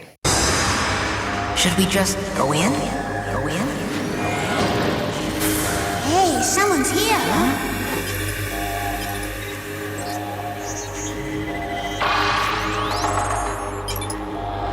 Matrix Digivolution. That was too dramatic. So ominous. Digimon. Next on FoxKids. That was really creepy. Oh my gosh. Your Digivice. Your heart is your Digivice. Your heart is I like it. I like that. I'm surprised. Like, they aired that? Like, they had like 30 seconds of just like ominous music on like in a commercial? Like, I'm surprised. I mean, but it's a good surprise. I don't know if it's that effective of a commercial though. No, and like the shots they used of the Digimon going into or Biomerge Digivolution are really creepy. Like, they're creepy in the show and they're creepier without context. At least not as creepy as though like the Digivolution, the champions, where they're just like their skins getting ripped off. I think that commercial would be effective if you were like, I don't know about this Digimon thing. I mean, if you're into that type of tone of like dark, weird crap, like I would have been creeped out. And actually, that must have been around the time that like Escaflowne and stuff were on, right? Like the end of when was Tamers? This? I mean, this would have been the second half of like the. I mean, Escaflowne only aired for like 9 episodes. Oh, because it's a bad show. No, I think they got to episode like 13 or something, and it's where the doppelganger like sucks out somebody's soul and becomes that person. And I think they were like, this is like, there's a line that will be crossed that we cannot cross with this episode. You just stop. Being a Digimon tamer is so new to me. I have so many unanswered questions. Yay! Yay! Why is my unanswered question? どうしてですか? Okay. Naze. Okay, so they talk about how Calumon was not a Digimon before. He was the Catalyst, and they're like, hey, Calumon, you can say Digimon if you want. And he's like, yeah, that's cool. And I'm like, but what, like, did the Catalyst have thoughts and sentience before? Could it talk? Is Calumon, like, just totally biased? Of course he wants to stay a Digimon. He doesn't, like, what? Oh, you think that there's... Wait, now I'm really confused. I remember this being a talking point. Like, I'm having weird deja vu. Like, I remember having this talking point about, like, what Calumon would choose to do. What? Was there some other thing we were talking about where it was, like, a Digimon that, like, had choice of, like, who to save or something? No? This doesn't make any sense. Oh, I don't know what I'm talking about. I don't know. I think you're thinking about too much, Ashley. Isn't that the point of unanswered questions? Yeah, there are bigger holes to grok. That was the one that I was like, I don't understand. But please, do tell me about your bigger holes, Jeffrey. How was Susie able to watch video of Lopmon from her Digivice? Like, there were whole, like, episodes where Guillemon was separated from Picado and they couldn't do that. But Susie's just like, they kind of did it on the roof thing that one episode where they first met the Tiger Deva. Oh, that's true, yeah. Yeah. Huh. Oh, that one's answered. Check mark. Well, it doesn't explain why they didn't do it while they were separated in the digital world. I mean, it's not consistent. It's Consistency? Why would we want something like that? I'm just saying that show has shown that this can happen before. Okay, the big one, why, like, okay, we mentioned it in passing before, but, like, seriously, how does no one notice Jerry's eyes? Like, just look at her eyes, like. Okay, but what I always struggle with in these types of things is, like, okay, they're drawing her eyes creepy to us like, how much as of that the is literal? audience. Yeah, like, how much of that is just, like, a representation for the audience versus what the characters in the world see, but then it's still weird because you're like, how am I supposed to make that disconnect? Like, how am I supposed to know at all times? Right, I guess if you assume there isn't a giant gaping plot hole, then you have to assume, like, she doesn't actually literally look like that. Like, it's a represent, and like I guess like anime eyes never look literally like human eyes, so like there's always a suspension of disbelief in that regard. But we were saying about eyes, like it reminds me a lot of the protagonist of Blood Blockade Battlefront. I mean, it has a very common anime trope thing. Most commonly, I think people would know of like Brock's eyes from Pokemon, where like his eyes are like, you know, slit or not. They're just lines. Like his eyes are constantly closed. And for Brock, that's like for Brock and characters that who just have them always closed, and it's not really a plot point. It's I think you can just like disconnect. Like, okay, that's just how their eyes work. Like they're, you know, maybe so narrow that you don't really see them much, or like exaggerated or whatever. And they can do funny gags. Like I think there's an episode where Brock opens his eyes and it's like it looks really weird and whatever. But like that's just a funny gag. You're not really supposed to think about it like, literally. But the like protagonist of Blood Blockade Battlefront, his like power is that when he opens his eyes, he has like these magical eyes that are all seeing eyes, and they have like really magical properties. And when he opens them, like it's very like you both see what his eyes look like when he opens them, and they look like crazy magical. And you see from his perspective when he opens them, and they have this like crazy magical effects and whatever. And I'm like, so when he doesn't have them open, is he just walking around with his eyes closed? Or is it just like the anime eyes are actually open, but they look like they're closed thing? Like, does he have them in like a partially open state that looks like they're closed? And then he opens them wider and they activate? Like, it was just... He just has eyes like me, where they always look closed. Do they? Especially when you smile in photos. I need to check this in the photo. Yeah, like when I smile in photos, my eyeballs disappear. Even when they're open. I guess it also reminds me of kind of a spoiler alert for what's it called? Ergoproxy. Ergoproxy, there's a character who has their eyes look like they're always closed. And then there's a transformation where they're not closed anymore. But that definitely feels like it's like he looks cooler, so now his eyes are open. Your eyes don't look like, maybe a little bit. Are you doubting my Asian status? Well, I guess it depends like how wide the smile is.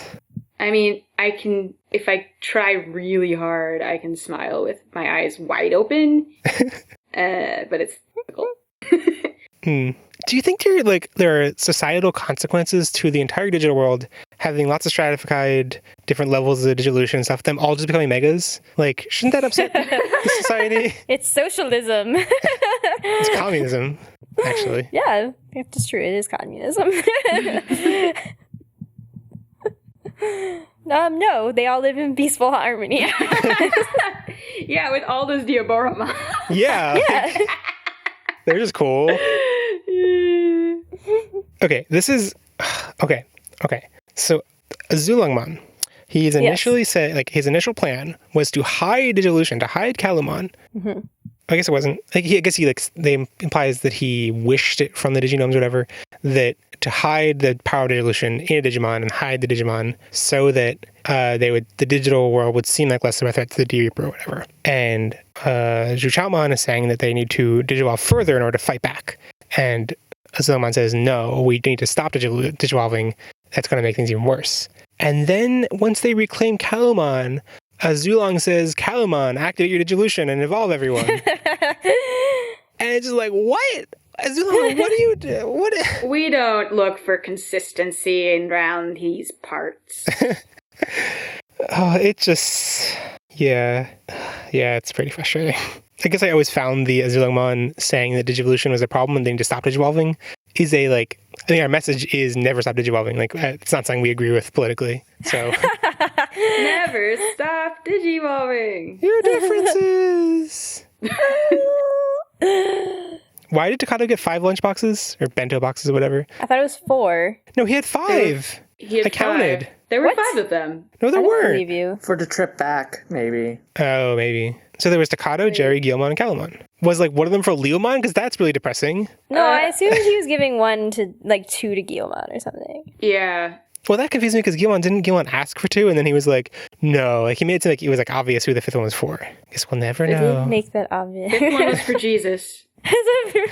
Make room for Jesus. Well, he also went late at night, right? Yeah. So maybe just in case they wanted more on the way back, he just got an extra one. But he wasn't going back. He was staying with his aunt, who was also there, supposedly, which he never actually showed him doing, but that's what he said to his mom.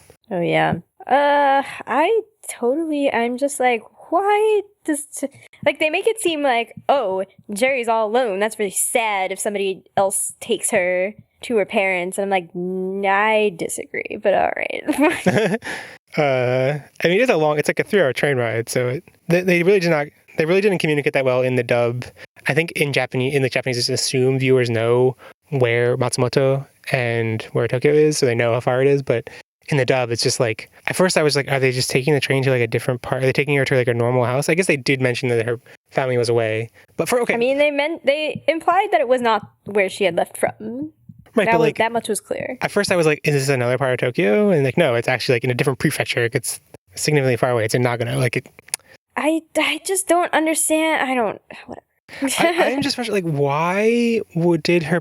So okay, I understand there's like, not as much affection from her family towards Jerry as there should be, right? But like, when your child goes missing, why would you leave the city and go with your relative? Like, what? Like.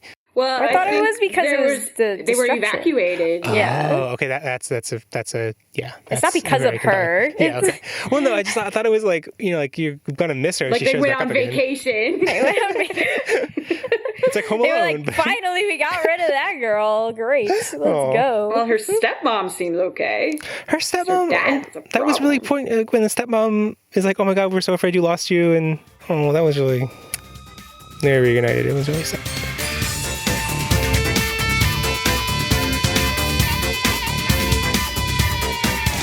Stray bits.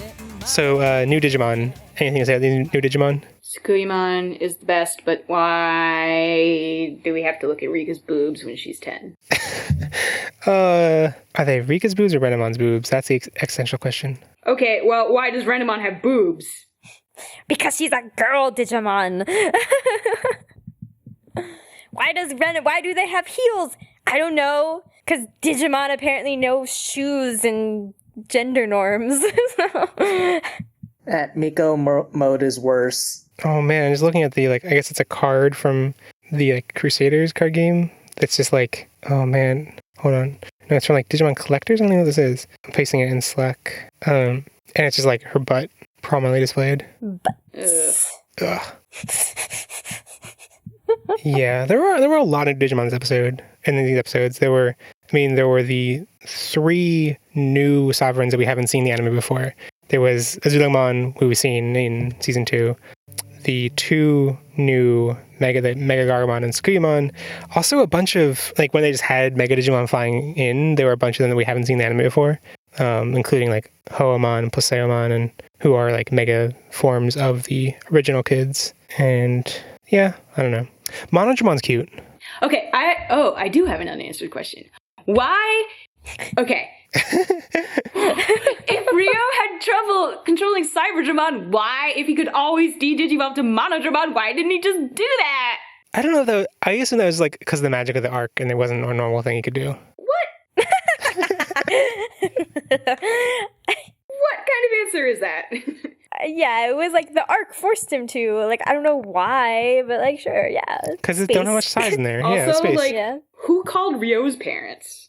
Yeah, I was like, what? I really wanted nobody to be there for Ryo. But there was, and it doesn't make sense. I mean, there's several levels of that not making sense. The fact that Ryo has parents in this universe calls into question continuity from the games. Yeah, there are theories, but it's never expounded on the games as far as I recall. And so it could be that his parents are brought over from the alternate dimension. It could be foster parents or No, it's alternate versions of his original parents. Does the games ever? So basically, do they ever actually sort that out? But who knew that Rio was there? Yeah, that's the more important level. Is how do they know to call him? Call their parents? Yeah. Yeah. Marine Angemon in Kenta's pants. That was weird. That was a thing. Yeah, that sure was a thing. That was a thing, all right. Is there a Digimon in your pocket, or are you happy to see me? Oh boy. I think I briefly mentioned this before, but I really appreciated the debate between Zhuqaiomon and Zhuqaiomon being a logical. There has to be a better word for this, a thing that would actually happen, in fiction. Not I don't want to keep saying logical because that sounds like I'm a MRA kind of person, but something that is a thing that would actually happen or feels natural. Maybe natural is what I'm looking for. Okay, realistic. The debate between Zhuqaiomon and Zhuqaiomon just feels very natural. It feels like there are lots of different ways you can info dump, and they felt like having them actually argue these points and then have the kids like discussing what they thought of, like, oh, what's that word? And they keep saying this thing. And that was actually like, it felt natural and realistic and logical. I am really frustrated. I guess we've had it for a while, but the Deus Ex Machina Digivolutions, they can't get to Ultimate or they can't get to Mega unless they happen to have a thing, or like, you know, like the blue cards. They seem to have solved the blue cards at this point. They can just like, whenever they want it, they can have a blue card come out. But like, there were multiple points in episodes where they were like, we need to fight. Why can't we activate our Biomerge? Oops, we can't do it. Oh no. And it's just like, it's frustrating because it's like, it's so, there's no real reason provided to the audience for why things can't happen. They just don't happen. And narrative perspective, it's just like super convenient because you just be like, oh yeah, well, you can just write that out as a possibility all the time, whenever. And that's frustrating. But it reminds me of, had similar frustrations about the opposite, the like purely mechanic driven Digivolution in 02 at the end, where like there wasn't any kind of emotional catharsis or anything. It was just, they got a Digicore, now they can Digivolve, cool, they have it, they don't have it, or whatever. Like, this is both of them are the extremes, and go back to somewhere in the middle, please. Yeah. Shipping. Shipping. The ship is... Was there Rika shipping? Jerry ship. The Rika Jerry okay. ship is so real. And Jerry wasn't even in these episodes. I don't care. Rika cares Casser, so much come about on. her. No. Oh, but like Rika like did all of that for Jerry. Like, yeah. Jeez. That's impressive. And then, I mean, Takato. I would appreciate some more dialogue while Rika was having her moment in the pit of like, I'm doing this for Jerry, but because it didn't really feel like that should have been there, and it wasn't.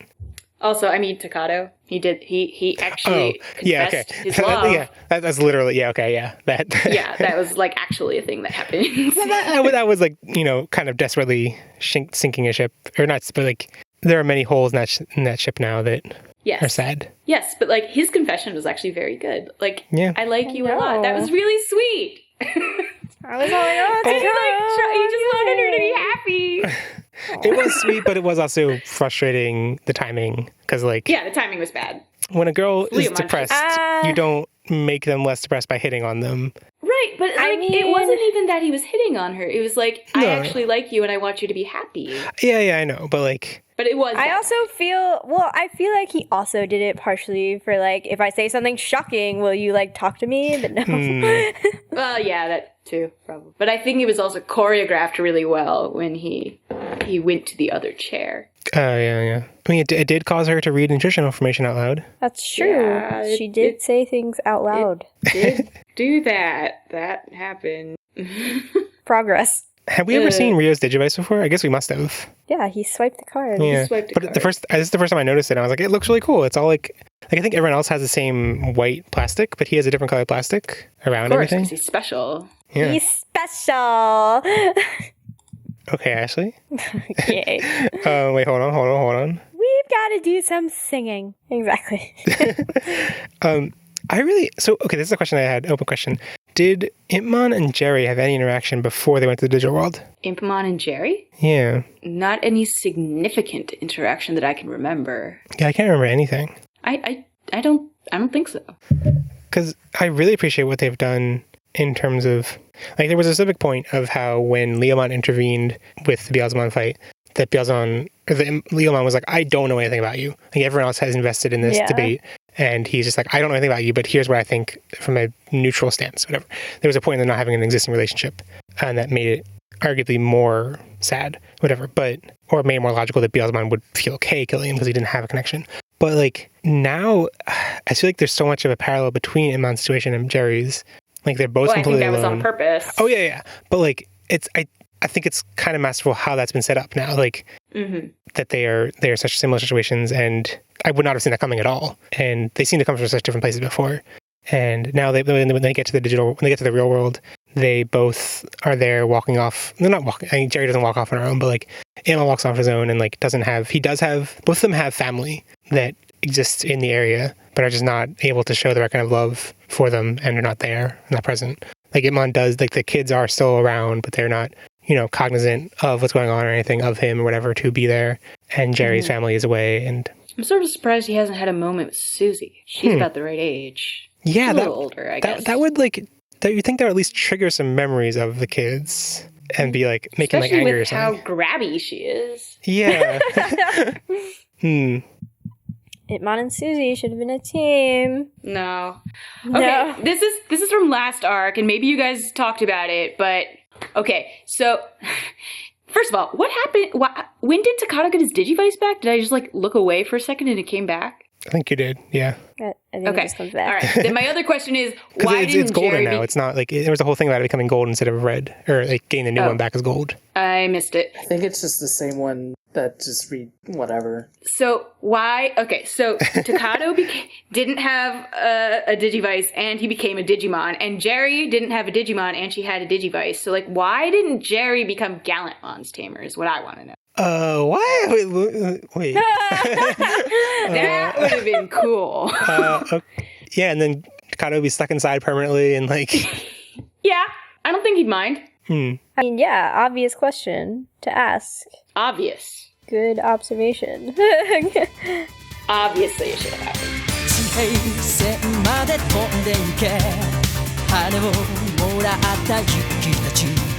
Ridiculous dialogue draft, where we each go around and pick our top 2 funniest, most ridiculous, or most touching lines from the episodes. It's a sports draft. It's not a sports draft. You get to vote on who wins the Hunger Games. All right, it's Ashley, Andrew, Asher, and then Jeff. Yay. I get to go first. Oh my god. Ashley gets to go first. What am I gonna pick? Okay. I'm going to pick, this is from episode 37, and it is, I'm trying to think of how to set up the scene without, whatever. Susie flies away to go be with Henry and whoever, and so it's between Kazu and Garderman. She flew away? Are you kidding me? But how? You were supposed to be watching her. I was. I watched the whole thing. That's not what I meant, you big doofus! I loved all of Garjamon's lines in that episode. Like, I'm so glad that he has been added to this team. He provides a vital... He does vital literally service. nothing except be funny. And that is important. That's important. Actually, I just realized that my claim that Cyber was Digivolved because it like needed to go to Rookie to go inside the arc is invalid because Garjamon and Marianjamon. Yeah. Yeah. And what does Garjamon even go to? Well, I think sides, though, maybe. What? Yeah, Garjamon's pretty big, though. Garjamon is pretty big. He should not have fit inside of that I don't thing. know. Cubimon also de-digivolved when jumping through it. I don't know. That would have been cute if I'm looking at the forms that can digivolve into Garjamon and various things, and it would have been cute if it was a Toyagamon or a Hagurumon. It would probably be a Hagurumon, though. Yeah, but we probably. already saw Hagurumon, Oh, yeah. sadly. They were frustrating. Okay, I'm gonna go with episode 37, and Gaomon says after the bubble thing... At least we'll be destroyed in comfort. I was waiting for the punchline. I didn't even hear that. I didn't even hear him I don't say even that. remember this happening. I mean, it sounds like something he'd say, but... He did say it, though. I trust you. Like, I was watching with a friend, and he told me to write that down. It was funny. Good work. So you were bullied into it. Let's see. Okay, I'm going to go with episode 37, quote 2. And this is Garjamon. He's talking to Kazu, of course. And he says, Once you start dating, I'm sure you'll make many girls sad. just so cheerfully. And it's the best thing ever. I was like, thank you, Garjamon. You're correct. I had that written down, but I would have included the line before it to make sense. Well, I had that written down, but I had the whole thing written down. Okay, well, you can put the whole thing in. I haven't even started dating. I've got to deal with 2 sad girls. Once you start dating, I'm sure you'll make many girls sad. What? Sick burn. Mine's also in episode 37, because apparently that was the only one with funny things. It wasn't the only funny one things with in funny other things, but it's the only one with Garjamon dialogue. So this one is when they're in the bubble and talking about, Rika is, I guess, talking about how Takato is revealing how they had communication with the parents and how he had lied and pretended to be Rika. And Rika's frustrated because she's like, oh no, like you wrote as me. But anyway, so Takato, I think, reflects back and realizes that he signed her message with a heart. A heart? Oh, even a smiley face would have been better. Yeah, that's what I put, a smiley face. You used a smiley face? Are you kidding me? I would have picked Yeah, that. it was a good episode. I mean, like, for quotes. Yeah, not for much else, but... Jeff's Watch breaking up. out. What? What? Not for much else. Not for much else. Oh, yeah. Okay, is it my turn again? Is that what we're back to? Mm-hmm. Okay. I'm gonna pick something from episode 38. Whoa. Wait, there's an episode 38? I just watched I just watched episode I don't 37. even remember what's happening. Who says it? Kazu and Kenta. I think it's that they're still separated, and Zhuqaiomon is fighting with Zhuqaiomon or whatever, showing up. Kazu, what's that big blue cloud? Obviously, some kind of blue cloud. Yeah, I have this one written down too. Wah. Just like girls, to steal my quotes, Ashley.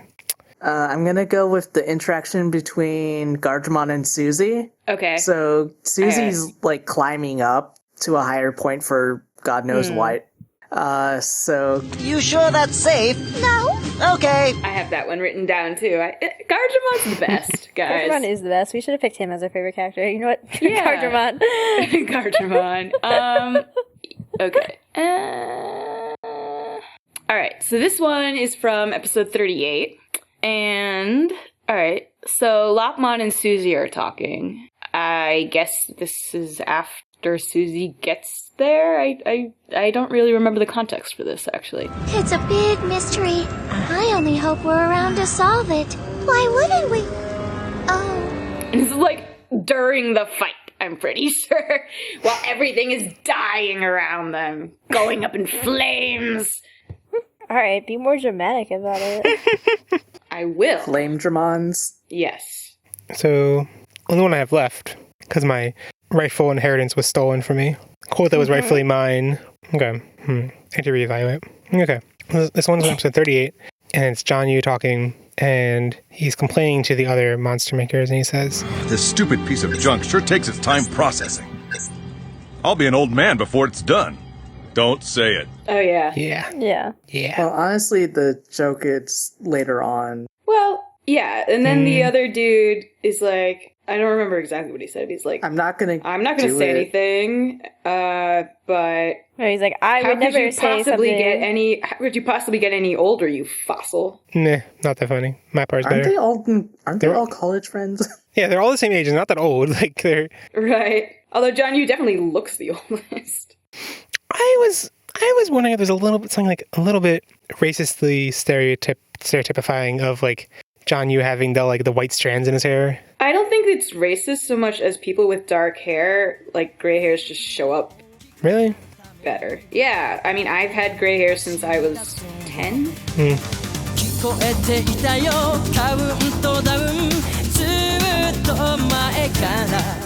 So we reached the end of another arc. It's the end of the Digital World arc, and we're never going back to the Digital World. Digital World's over.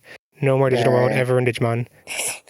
Like we started recently doing, worthwhile to go around and talk about our highlights, our low points, and how the arc compares to previous arcs. So start with highlights. Ashley, what was your highlights in this arc? I guess Beelzemon fight. Yeah, that's my answer too. My second answer was Rika saving Beelzemon saving Itmon from these episodes. Yeah, no. I was hoping my talking would stall enough for the people to answer, but that did not work at all. No, because what even happened before the Beelzemon fight? There was they got lost a lot. There was Babamon, Digimon. There was the flag. Oh, that was still part of this arc? Wait, let me go through it. There was the first, so they landed. There was the how did they get split up? There was the episode where they're walking around and they meet the Marimon. Okay, all right. I remember that crap. Babamon, Digimon, Rio. Rio's your favorite, right? Yeah. I guess the highlight for me was actually seeing some episodes I've never seen before. Or have no recollection of. Like, I have never seen... What was the name of when Growlmon went bad? Megidramon. What is that called? Megidramon. I've never seen that thing before. So that was the highlight for me. Andrew? Of the whole entire arc? The entire Digital World arc. Silence. Andrew did not like it, Sam I am. I mean, the one that always stands out to me is the Digimon and Bavamon episode. Wow! That's the only thing I really remember. That's impressive. But that's also where I left off last time I tried watching it in Japanese. Okay, let's all say So okay, think about your answer to this question. So, but don't say it. Don't say it. And then we're gonna say it like I'll count, and we'll say it at the same time. So, what is our low point of the arc? Okay. So, tell me when you're ready. You have it in your mind. Okay. Is everyone ready? No. Come on, Andrew. Come on. I don't know. Okay, we're just gonna go. Okay. When I hit 0, we're gonna say it. Okay. 3, Okay. 2, 1. Rio. Data streams. For me, it was Kazu more than Rio. Good for you, Asher. Yeah, I gotta be different. Someone's the data streams. Milkshakes. But they're no longer on the show because they got picked up by data stream, carried away. Milkshakes. Milkshakes? Yep. But they bring all the Digimon to the pond. I mean, yeah, they do. So it wasn't actually a low point for you at all, was it, Ashley? That episode is crack. You think it's a joke, Ashley? You think you can joke about these things? This is a very serious podcast. Very serious. Did anyone want to expound on why their low point was so low? I don't need to. Because data streams are a plot device, and I hated it. Rio's also a plot device, which I hated. Yeah. Yeah. Well, half the time you can ignore Rio. He insists on appearing alongside my precious Rika, and I do not like it. Yeah, but at least he only appears for like a portion of the digital world arc. I know, but now he's here forever, right? Like, that's how this is going down. I actually don't remember. Like, I know he has a pivotal, I think integration later on. Disappears for a while. Yeah, I think he's gone for a couple episodes and then comes back and then is important again. This boy is so annoying. God. So how does the arc compare to... We've had 3 arcs so far. The Wild Ones was the first 13 episodes. Then there was the Tokyo Devas, episode 14 to 24, 11 episodes. And then Digital World Arc was 17 episodes. So it's the longest one. That's, we can say for sure. But That's a fact. A fact-based podcast. Oh, yeah, totes. If I had to rank it, I don't know how I'd rank it. Wow, it's such an anticlimax. These tough questions. I feel like this is the strongest arc overall still, though. So I'd have to put it first, and then Davis second, and then the beginning last. It's definitely better than the Gyeomon Don't Do That arc. Yeah. The Gyeomon Don't Do That arc. It just can stay there forever. Yeah, I would have to agree with that assessment. I think I'd do... I don't know. Like, I feel like I had a similar problem ranking arcs at the end of Adventure, where I was like, when I look back from afar at these, I don't like any of them that much. But not like I dislike the show. I love the show, but like, I think I maybe just think about the negatives too much or something. I don't know. Well, I think it's that when we think about the arc, we're thinking about the narrative structure, which Digimon has always sucked at. We don't like it for that. We like it for fights and silly little character things and bad jokes. We like it because we want Digimon. That too. Buy our toys. Yeah. On exorbitant eBay prices. I feel like, I guess I put Digital World first, then Wild Ones, then Tokyo Devas. I mean, they all have highlights that, I'm almost like, even though I came up with this question, I'm almost like, I don't want to do this. I don't want to sort them like this because they all vary so much within the thing. Like, I don't want to compare, like, the worst of the Digital World episodes and say it's better than the best of the Wild Ones or the Tokyo Devas, but that's how patterns work. That's how labeling things works. Yeah. Sold us. So did we all put Digital World first? Yes. Angie, did you list yours? So. I don't really know, but I'll just go with what you guys said. I said something different. What they said. Oh, I see how it is. Yeah, that is how it is.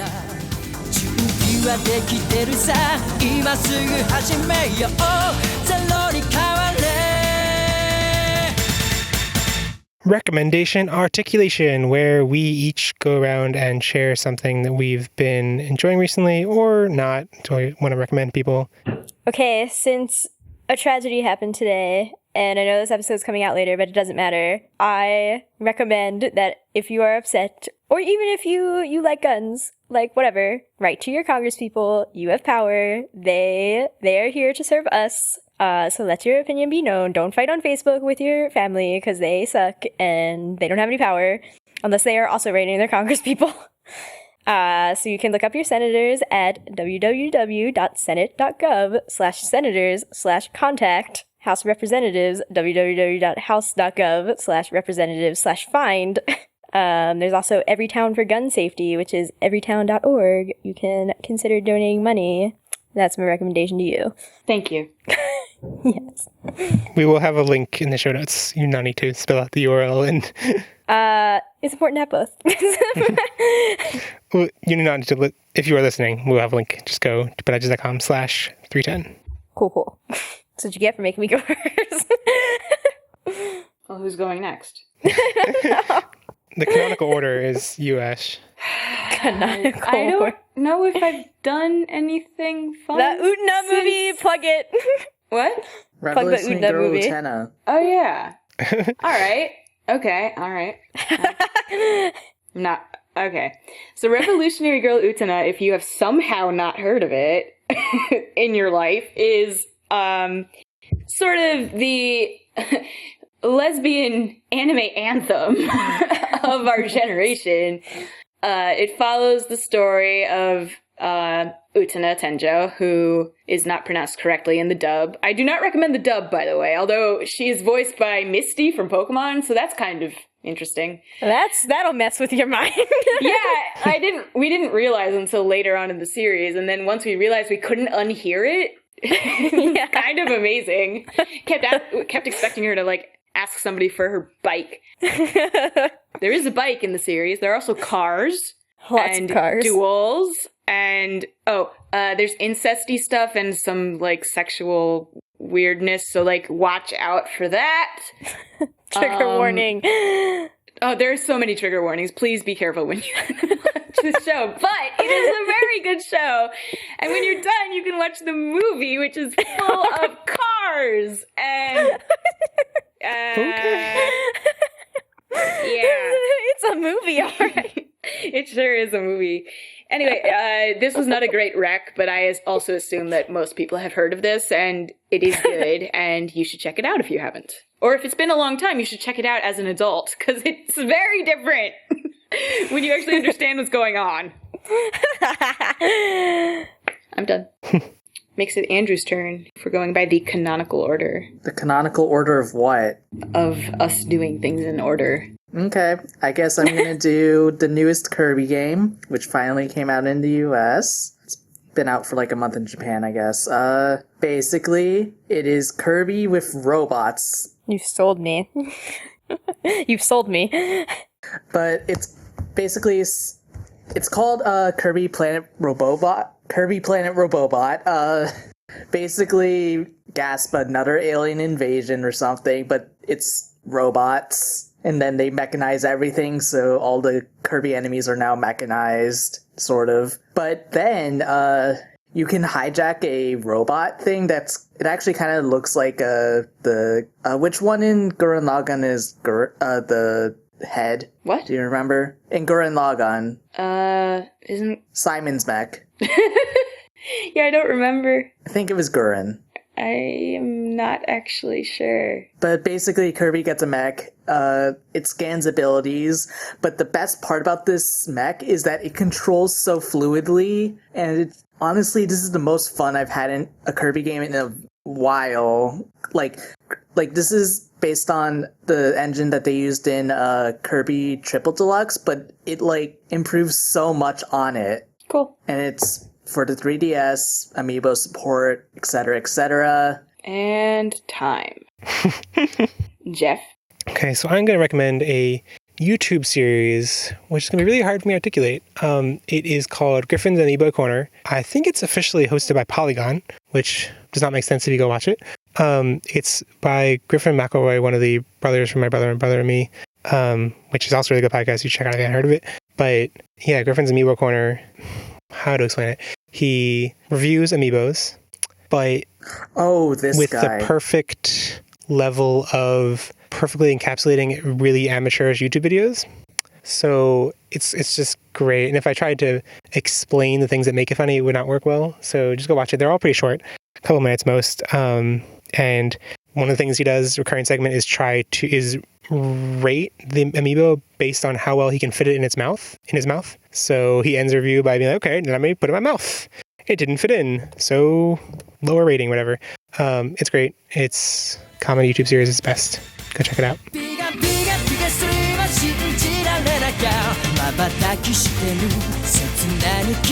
You can find the full show notes for this episode by going to podigious.com/310. If you have any comments on what we talked about this episode, wish we talked about something more, or want to know our thoughts about anything, you can leave a comment on the episode page or email podigious@gmail.com. There are also lots of other things you can do for next week's feedback episode. Rate the episodes we covered on the show notes page. Vote on your favorite RDD clip on the show notes page so we can declare a winner of the draft.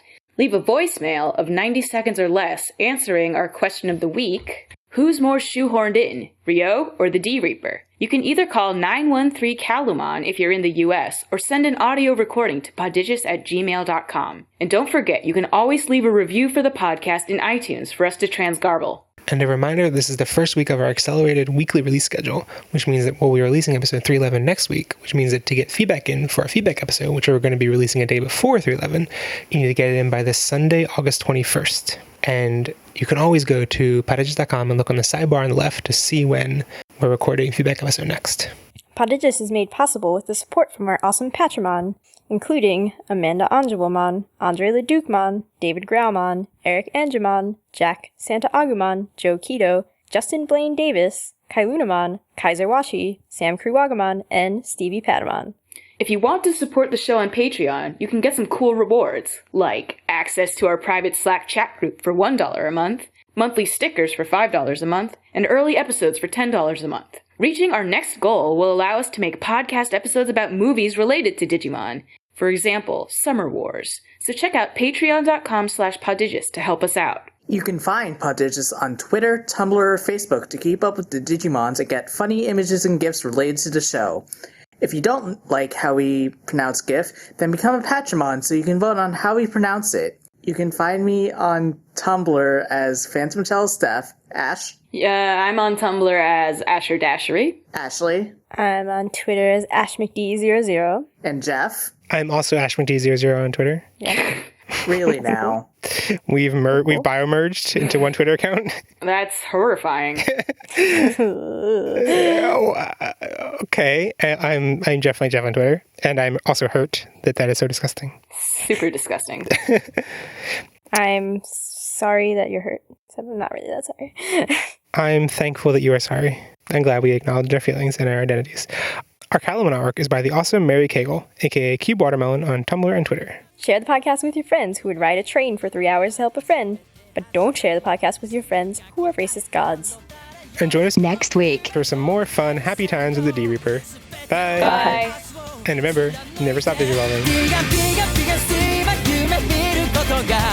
全て始まりそれが答えたのはラピザピがすいま全速力で未来も今も駆け抜けろ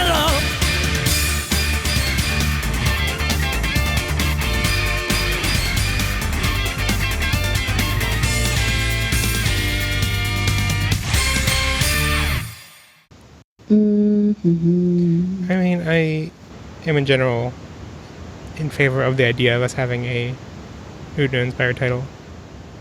A what? Utna-inspired title. Utna. Can we just call it Absolute Destiny Apocalypse? Oh my god! Yes! That's super fitting! Yes, that's true. What? I don't get it. It's the name of a thing in Utna. What? Have you never watched Utena, Andrew? I only watched like the first 4, and that was on a VHS like 20 years ago. I was there. It was not 20 years ago. 15. Okay, maybe. Okay, see, good.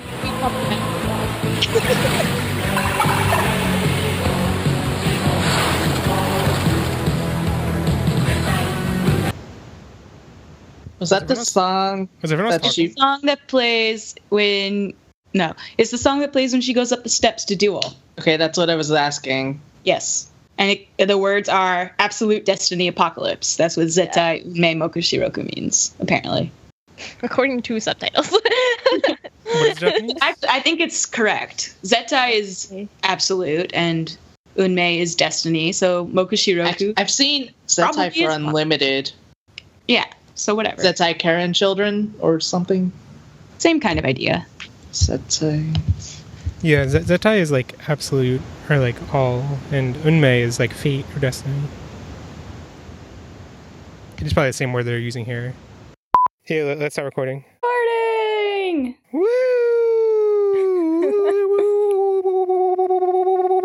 Sorry, I was trying to make a weird sound wave. Wibble wobble? I thought that might show up weirdly on the sound wave. So, actually, wait, I wasn't actually recording everywhere, was I? Wow. No, I think I was. I think it's cool. I'm glad I don't do that again. Let's test out... Wait, where is it? Ashley, what do you want to do? We've got to do some singing. Okay, that's what you want to do, Ashley. Okay.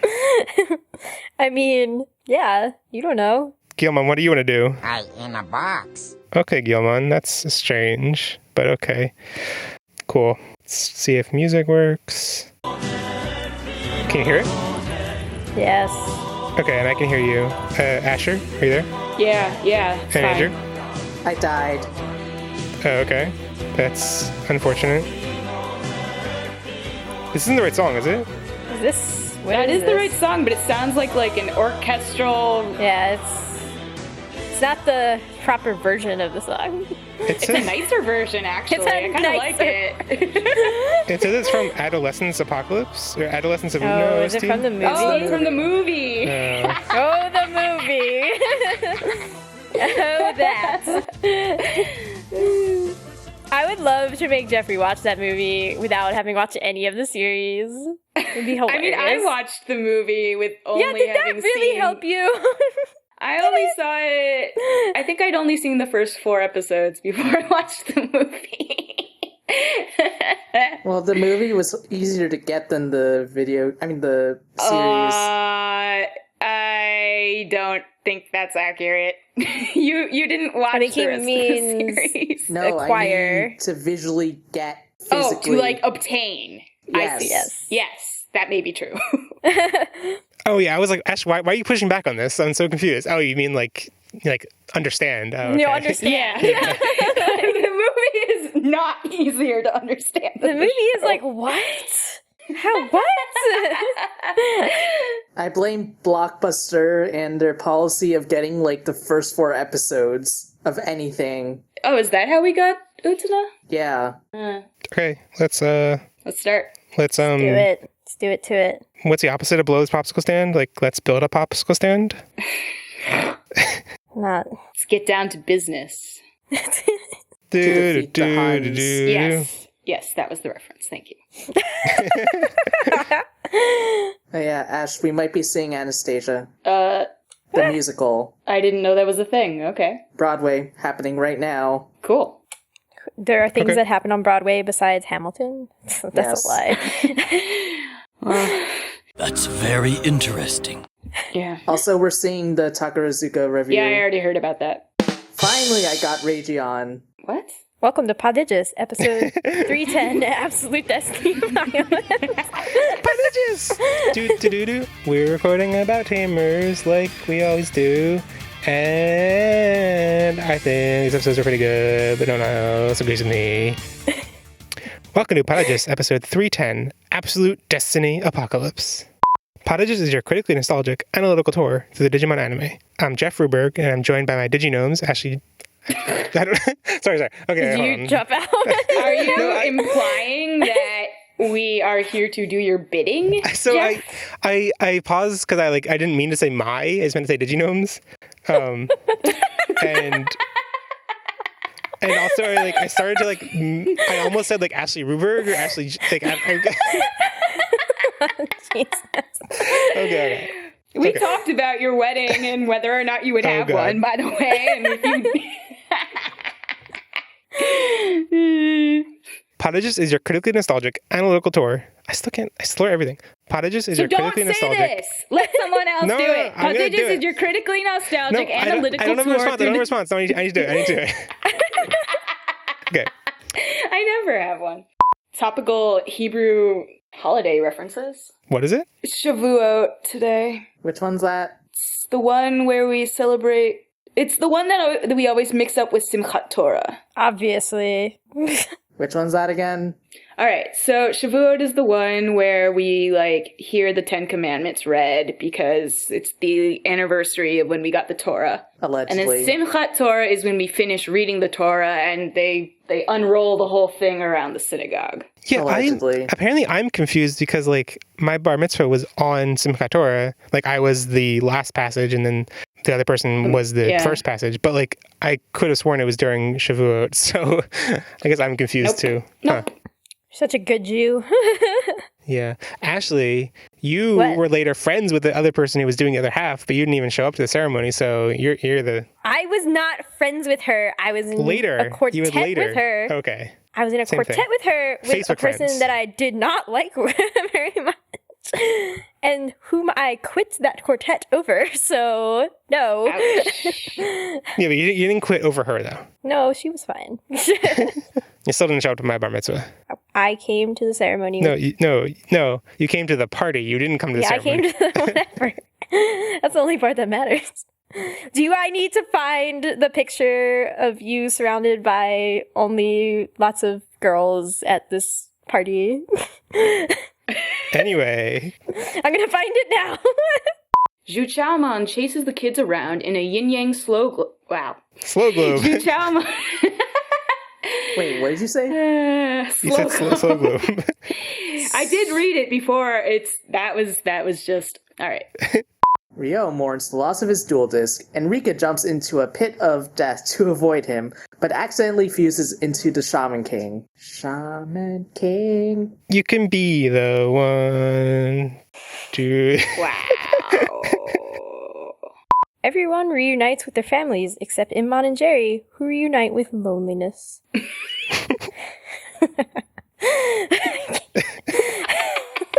Are you okay there, Ashley? Yeah, I'm great. Takato accompanies Jerry on a 3-hour train ride. I wanted to try to make a Gilligan's Island joke there, because it's a 3-hour tour. But... Whatever. Okay, other people can express their likes or dislikes. Maybe. Express. What was the other word you express and what? What? What are the two words? Express plus... I think plus is the other one. Oh, add your expression? I don't know what you guys are talking about anymore. We're talking about you, Ashley. I mean, I got that, but I literally don't know what you're trying to We're say. trying to derive the etymology of X plus. I see. Is it an RPG when you get extra experience after battle? I mean, I don't know. I feel like this was one of the overall the weaker arcs that we watched recently. I think overall you're one of the weaker hosts. Oh, what? I'm just kidding. I wouldn't say anything like that if it were anywhere near true, Ashley. Sure you wouldn't. She knows where you live. Yeah, really, Jeff. I can just put Pixel in the pile of clothes more. You know, Jeff, I'm not going to take the rent check in tomorrow and we're going to get evicted and I'll blame you. And then I won't know where you live and I won't know where I live either. You live with me, but only yes, Ashley. I would come live with Ashley. I only have room for one person here. So you lose, Jeff. You can live with Andrew in his 3 people already there apartment. I also don't completely agree with Jeff's metaphor, but whatever. Is it even a metaphor though? It's literally racism. It's something different. It's if elitism. It's more speciesism, and it's not. That's not even it. It's complicated and imperialism and racism is complicated. It's not really imperialism. It is so much more extreme than the way that most racism manifests in our world, right? The way the human and the digital world are separated is much more separated than any cultures are in the real world. Yeah, I just don't really want to put these two things as equivalent. Yeah. I mean, I guess I hope people understand when I say there's a metaphor analogy, it doesn't mean they're equivalent. That means that there are interesting similarities. But that's a natural tendency. Anytime anyone says, blank is similar to blank, that people assume you're saying blank is equal to blank. And it's really hard to resist that tendency to think that similarity is equivalence. I don't see it working quite the same way as racism does. And whatever. We're done with this topic. We're done. I mean, I think that's what I'm trying to convey is that, like, this is not how these issues would play out if that is the thing. Yeah. Which, I can agree with that. Also, Japan and racism.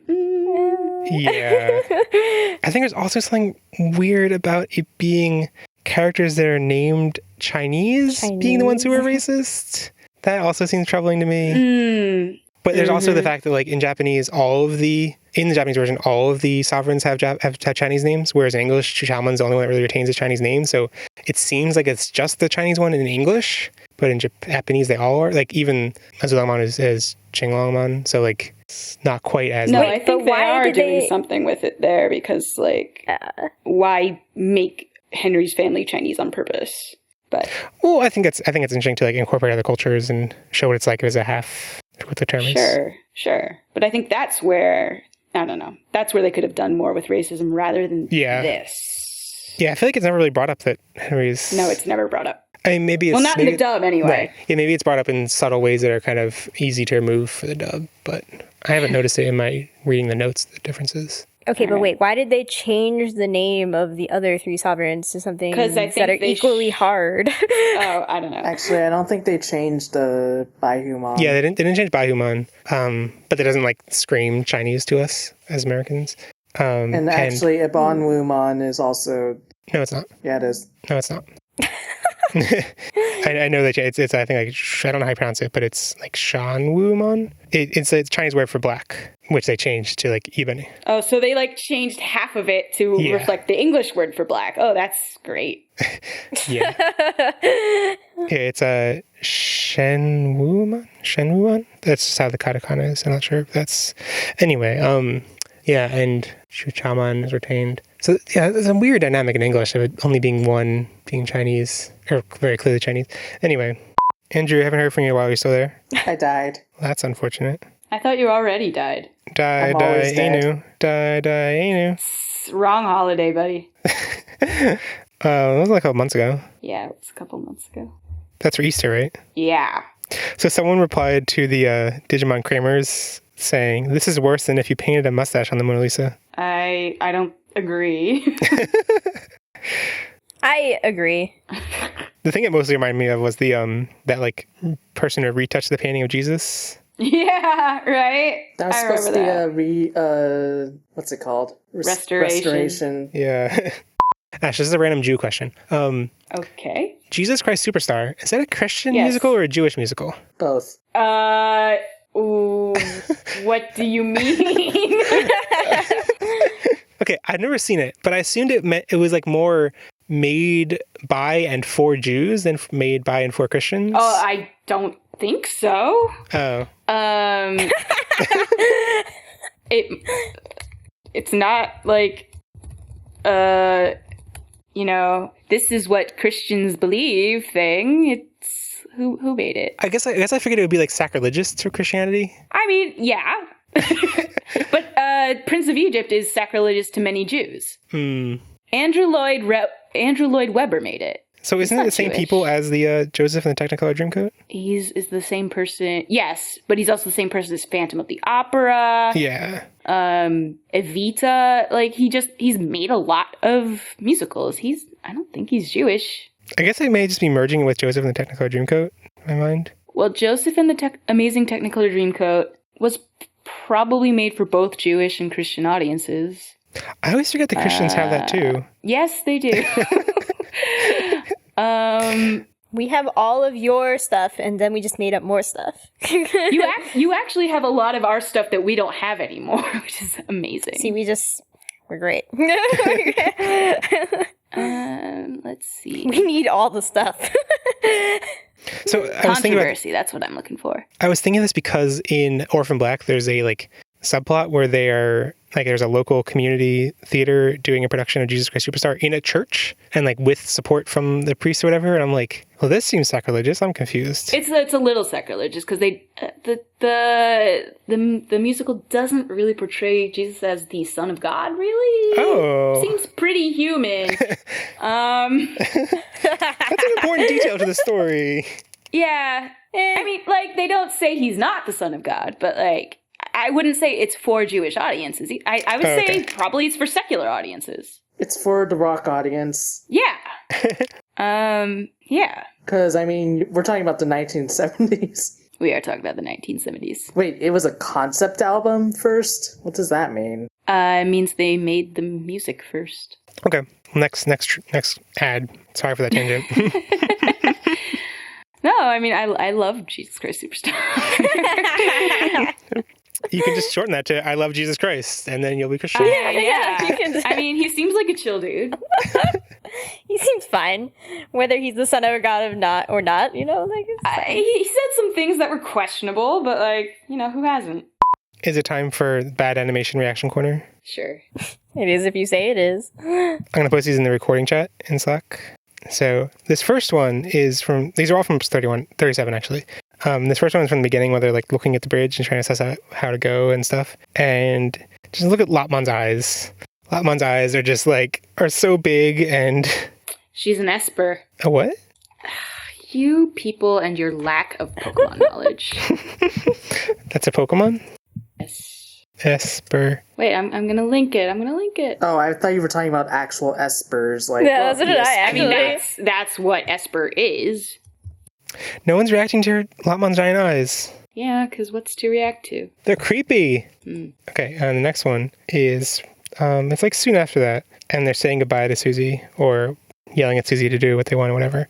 And Terrimon's in the background, and just look at Terrimon's eyes. They're like dark pits that your soul can be sucked into. He's my favorite. Okay, even when he's gonna suck up your soul? Oh, especially then. Okay, this next one is, I think, it's all from 37. They're all from 37. And it's just when Kazu and etc. are there left behind, and Kazu's talking to Garjamon. And again, look at the eyes. It's all the eyes. Garjamon's eyes are just like... I thought that's just what his eyes looked like. Yeah, I wasn't sure. Like, I don't know. Like, I guess so. Maybe it's the first time I actually looked at them very carefully. But like, I've never seen him up close. Or if I did, I wasn't paying attention. Yeah. I guess they're just googly eyes or something. Like... I guess I should have mentioned before this that like we have all these images in the show notes, and you can go to podigious.com/310 to find them. And the last one actually was more fun than I was. But it's when Rapidmon is fighting Zhuqaiomon for whatever reason, and he gets like hit against the wall, and it's kind of hard to see without zooming in, but like his eye, it's just like whole thing. His face gets all weird. Yeah. Yes. I'm declaring the first iteration of the bad animation reaction corner a failure. I don't really know what you expected. I don't know. This has never worked. I feel like occasionally I have really fun reactions. Occasionally. It did not work here. I think the thing with Garjamon's eyes is that normally his eyes are towards the top of his head, and so it looks really weird when he's looking down at Kazu. I'm trying to look it up. How do you spell Garjamon? Without the G, I think. Yeah, that's what I thought. Yeah, you're right. The eyes, you only see the bottom half of the eyes. I said without the G, and you agreed with me. Wait. I was like, what?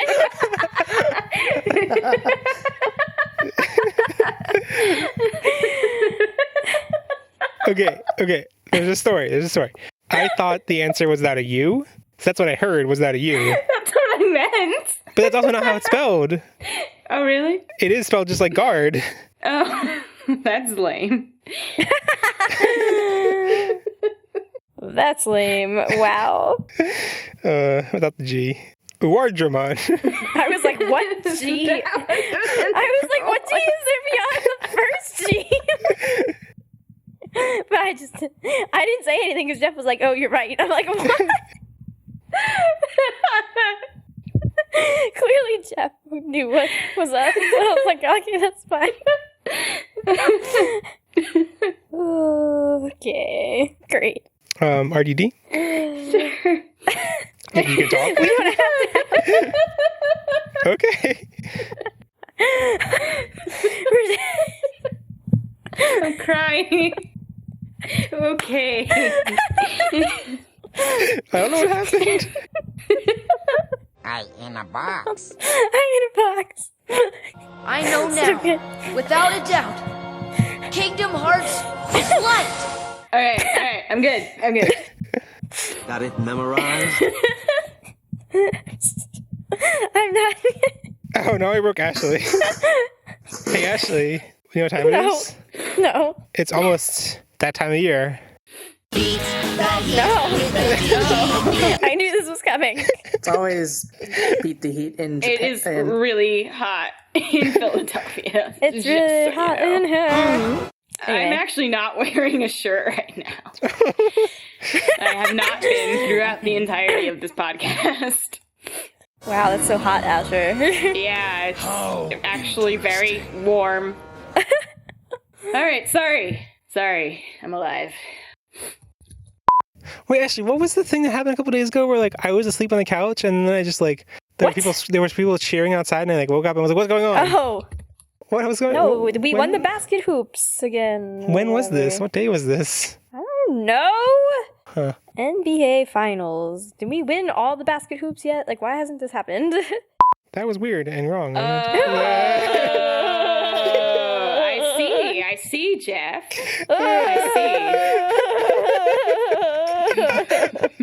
I want to cut out what I said. I just think of the reaction. You can't. You're keeping the... No, but I want to leave in the reaction and then... No, you have to leave in what you said. Jeffrey, ew. This is what you're into, Jeffrey. What did I literally just miss? I don't want to repeat it. Jeff made an inappropriate comment about tween girls.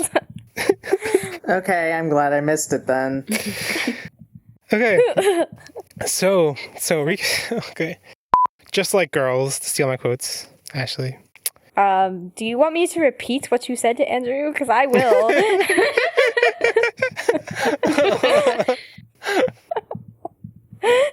I mean, what I said on its own is like not that bad. It's only in context. I mean, the words were just. I would explain. Like, there's not that much like wrong about the words. Just don't. Andrew, go. Let's do the arc wrap up now. I realize I think I have to go to I need to be there by 7, and I'm like, oh crap, that's actually not that much time. Wait, where are you going? I have to pick up my badge by 7. For what? For WWDC, the Apple Developer Conference, starting tomorrow. For a second, I thought you were going to E3 or something. Yeah, I'm just driving to LA.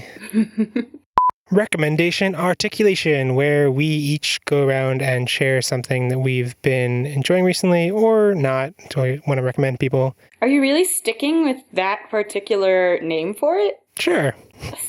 I made that full list and you all hated all of them, so. The older ones were better. Plug your hug. Never mind. Oh, bad. When we go through one of these, we used plug your hug, plug your tug. No, I think we canceled that one before it got out to the world. Because it's bad. Sounds so dirty. That was a lie. Just how I like them, Ashley. Oh God. You know, maybe I'll leave that in here, and then people will like be able to piece it together what I said. But like, okay. They're never gonna guess what you said. Snug as a plug in a rug. Praise your craze. Praise your gaze. All right, that was bad because it sounded. Oh, that was the one we definitely said no to. It's written with a Z and an E. And nobody can hear that. Oh, what about some other ones like suggest your best, suggest your quest. Forget it. It hurts so much. I shouldn't have said anything. Recommend your mend. What? Plug Lord. No. Oh God. That's so dirty. Exalt your vault. You, Endorse your source. No. Shill your pill. Please stop. Stop. Recommendation irrigation. What? Let's go with that. Okay. Recommendation flirtation. No. Recommendation dictation. All right. I'm gonna start timing. Okay. Okay. Share the podcast with your friends who... Wait, let me read this. Share the podcast with your friends who would read a Turan? Share the podcast with your friends who... Why did you say that? Turan? Share the podcast... Your turn. Share the podcast with your friends who would ride a train for 3 hours to help a friend. And remember, never stop digivolving. Never stopping. Except now. Yeah, I'm gonna stop recording.